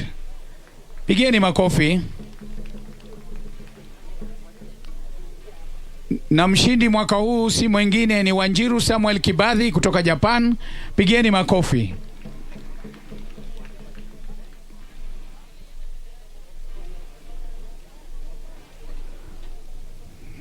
Tunakushukuru sana kwa kukubali kuwapa washindi zawadi.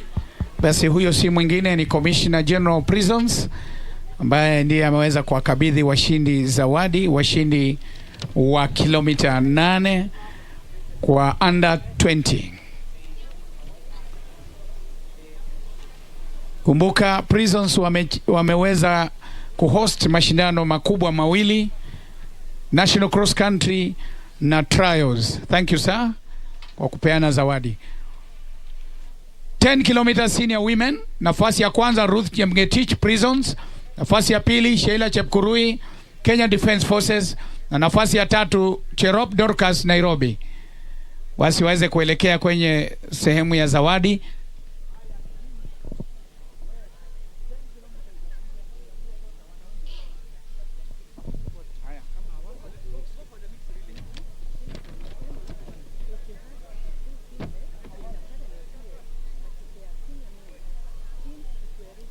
Basi kuwakabidhi washindi zawadi, tutakuomba kwa heshima Director of Sports katika Ministry of Sports Bwana Gitonga, kwa heshima yako kubali kuwakabidhi washindi zawadi ukisindikizwa kwenye jukwaa la zawadi na Madam Catherine Dereba ambaye ni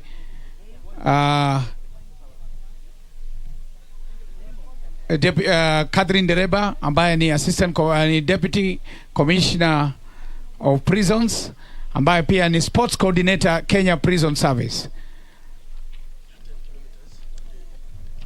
Nafasi ya tatu ni Cherop Dorcas Nairobi, apande jukwaa.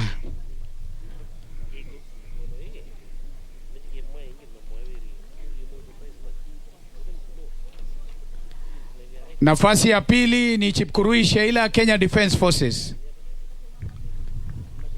Na nafasi ya kwanza ni Ruth Chepngetich. Kumbuka hawa washindi, mshindi atapewa $1,000, mshindi atapewa $1,000. Pigeni makofi. Nafasi ya pili atapewa $800 na nafasi ya tatu atapewa $700, na zawadi zitateremka hadi nafasi ya 12 ambaye atapewa $200. Wapigeni makofi jamani washindi hao. Na huyo Ruth Chepngetich wa Magereza akiwa mshindi katika kilomita hiyo 10.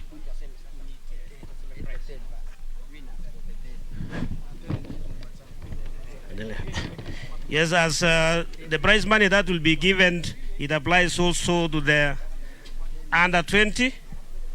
The amount of money that will get under 20 will be $400 for the winner, $300 for the second, the third $250, number 8 $200, all the way to number 8 $200.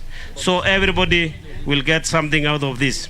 The reason why the prizes is being given is because this event is created as an international cross-country series bronze. The other one we are going to is called, this is bronze. Those not only a national event, it is also an international event. That is why the prize money is going to be paid in dollars, but it will only be paid after doping results have come out. It applies to all the categories up to the relay.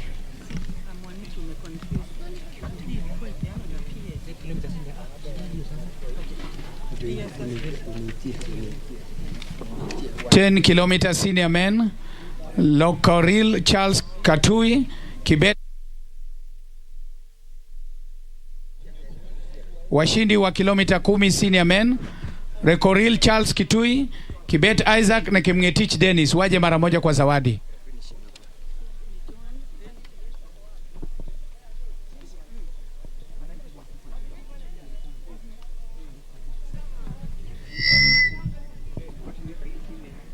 Kama hawako team managers tafadhali wa hawa wanariadha, team managers waweze kuja kuchukua zawadi.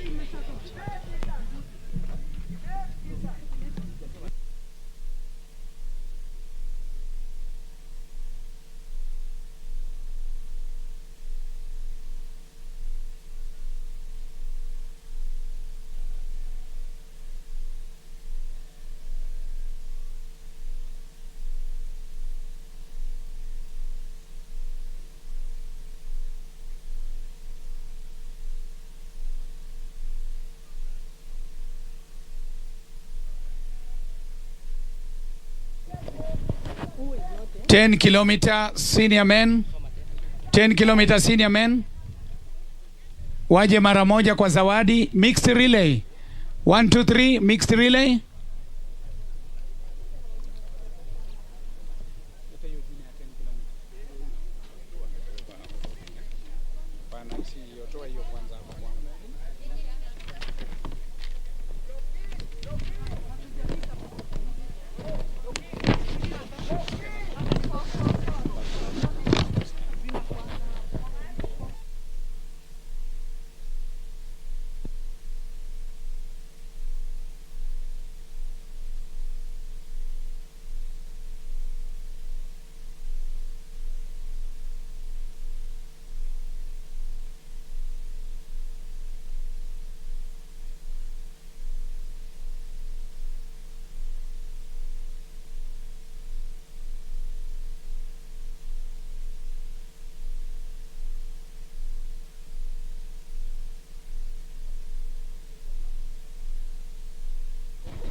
Washindi wa kilomita 10 kwa upande wa wanaume, Lekoril Charles Katul North Rift, Kibet Isaac Western na Chepngetich Dennis North Rift. Waelekee kwa zawadi. Waelekee kwa zawadi.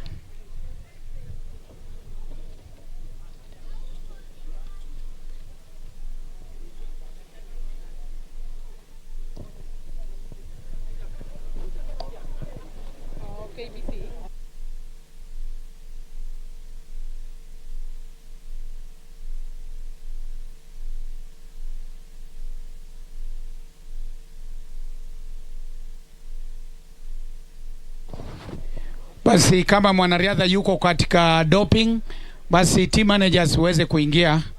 Team manager ili tuweze kumaliza hiyo kipindi ya zawadi. Thank you team managers. Fahamisha wanariadha wako katika ile kitengo cha doping.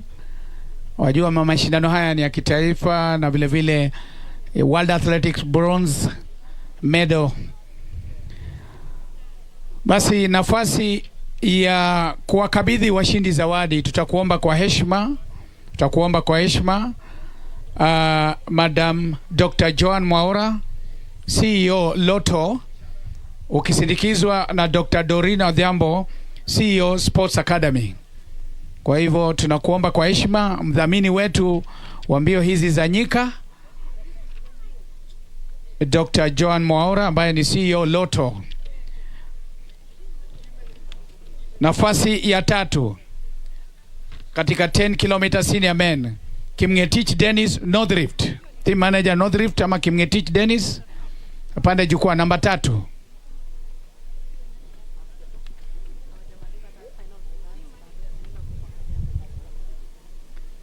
Nafasi ya 2 Nafasi ya pili ni Kibet Isaac kutoka Western. Team manager Western. Jamani, wapigieni makofi. Safari hapa ilikuwa ngumu sana. Na washindi si wengine ni Lokoril Charles Kotul, North Rift. Ndio walikuwa washindi wa kilomita 10 kutoka North Rift. Tunakushukuru kabisa Madam Dr. Joan Mwaura, CEO Lotto, na vile vile Dr. Doreen Odhiambo, CEO Sports Academy.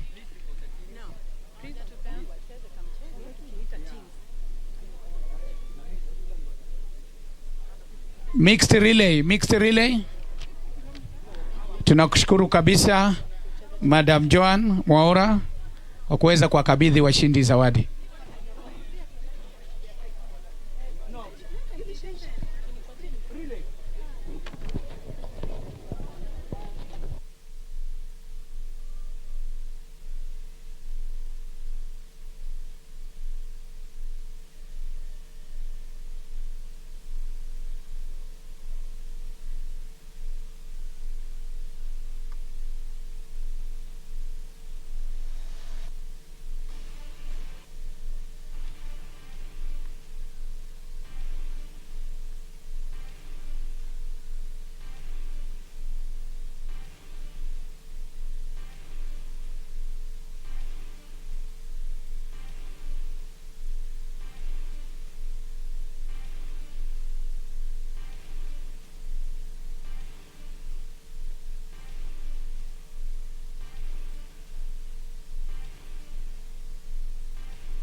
Ceremony, and like has been announced by the event master of ceremonies, Stephen Mwaniki, is that some of the athletes may not be immediately available. Some may be going maybe at the anti-doping room, so that means that they may not be available. So the presentations have been made for all the four events, individual events. Is just the team event, the universal relay, whose presentation is yet to be done, as we have the chief administrative officer at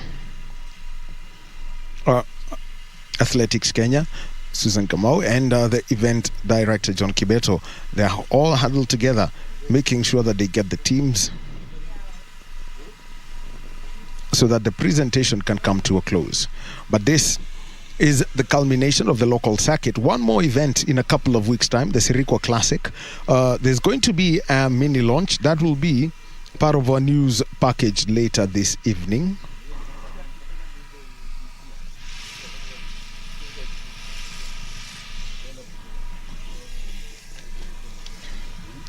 And this is the presentation. So that's the 6 kilometer under 20 women's result. Mercy Sang winning in 19 minutes 43.8 seconds. Miriam Chepkirui second, 19 minutes 54.0 seconds.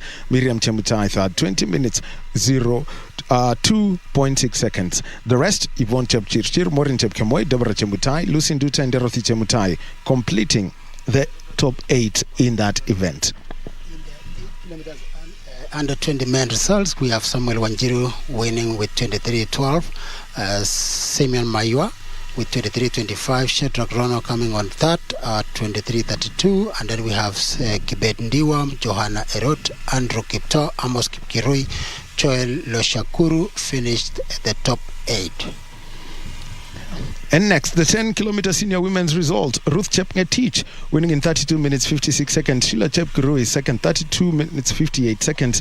Zena Jemutai third in 33 minutes 6 seconds. Stacy Ndiwa Dorcas Cherop, Caroline Nyaga, Winnie Kimutai, Marion Kibor, Gladys Kwamboka, and Immaculate Choli, completing the top 10, and remember the top 12 in the senior women's race, all entitled to prize money. On the 10 kilometers men results, we have Charles Katul winning with 29 minutes 16 seconds, Isaac Kibet 29:16, which was a photo finish, Dennis Chepngetich with 29:23, and then we have number 4 Aspel Kibrov, 5 Joseph Kiprotich, 6 Shadrach Kipchirchir, Brian Kipto at number 7, Peter Mwaniki at number 8, Vincent Mutai, Ruben Longosiwa finish on the top 10. Well, so that is the 10-kilometer senior men's result. And next, the presentation that's going to be the last that we have over here is going to be the universal relays. The winning team was the National Prison Service. Then, in second place, the Kenya Defence Forces and the National Police Service third. That should be the presentation that should bring a close to today's medal ceremony.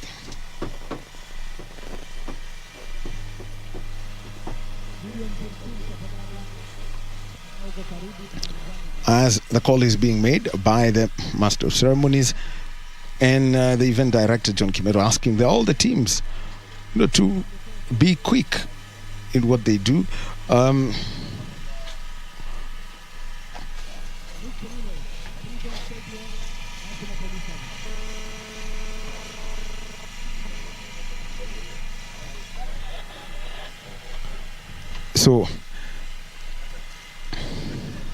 So we are waiting for the presentation for the relays. As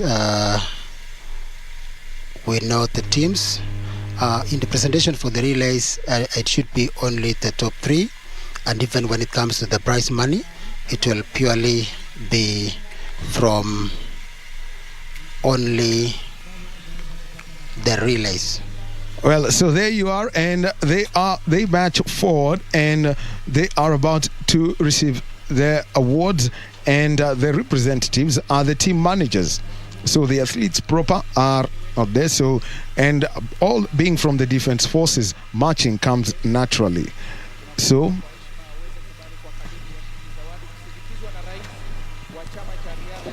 let's get to hear it as coming through as the Principal Secretary for Correctional Services, Principal Secretary Mudhoni, with Athletics Kenya President Lieutenant General Retired Jackson Tuwei make this presentation. All 4 medals being presented at once to the team representatives as the athletes, after the scorching heat, do feel it. Kenya Defence Forces. The Kenya Defence Forces finished second, do receive their medals, and the winning team, the Kenya Prison Service, receive their winning medals. Anchored by Ruth Chepngetich. Na washindi ni Prison Service, Kenya Prison Service. Wapigeni makofi washindi wa relay. It comes with the office. Na zawadi kwa mixed relay. Wilfred, if it was you and I think we'd just get onto the podium and wave and shout. But just taking a look at them standing at attention, it doesn't matter what it is. Absolutely, because remember, these are the disciplined forces, and therefore there is not much excitement. And again, they have been represented by the team managers, because probably for the relay athletes, they must be able to undergo the doping, and just like every other athlete as well who was competing today, they must have gone through the doping process for them to be legitimately awarded the prize money that has already been mentioned. That is the rules that is there at the moment with the World Athletics. It is very important for the doping process to be done. The beauty of it is these results are found here because we have ADAC here in Kenya, and they are able to get the results just here in the field. Well, so now as we wind up here, the sounds and the pictures from the Prison Staff Training College in Ruiru, that was the National Police Service. As we see, that was the first race, the women's under 26 kilometer race that it all started. And we also had the Mounties from the prison service. They are out there, the flag, the Kenya Defence Forces, a formidable force when it comes to athletics. Look at that battle that was in the senior men's 10 kilometer race. Those are the pictures. That's the mud pit. This is Ruth Chepngetich anchoring the prison's team to a win in the universal relay. This was a 6th lap on this course. 5 in the senior women's 10 kilometer race, and the 2 km she did as she anchored Team Prisons to a double win in this event today. And that is the picture of a pilot. But Gert Brenes, he is an airline pilot. He is a running Dutchman. Anytime there is a cross-country event and his flight schedule allows him to be here, you definitely will find him here. And when there was a lockdown and he had to stay at the JKIA as a cargo airplane pilot, he would stay out there and run around the JKIA when time allowed. Last man to finish and almost behaving like a plane. Final words coming from you, Wilfred Bungei. I think there's been one great race that we have seen here at Ruiru, and therefore, we have had a lot of fun, we have watched a lot of things, and therefore, we are happy. Thank you so much.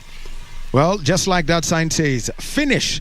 That has been the Athletics Kenya National Cross Country Championships 2023 at the Ruiru Staff Training College. On behalf of the team that put this together, right here at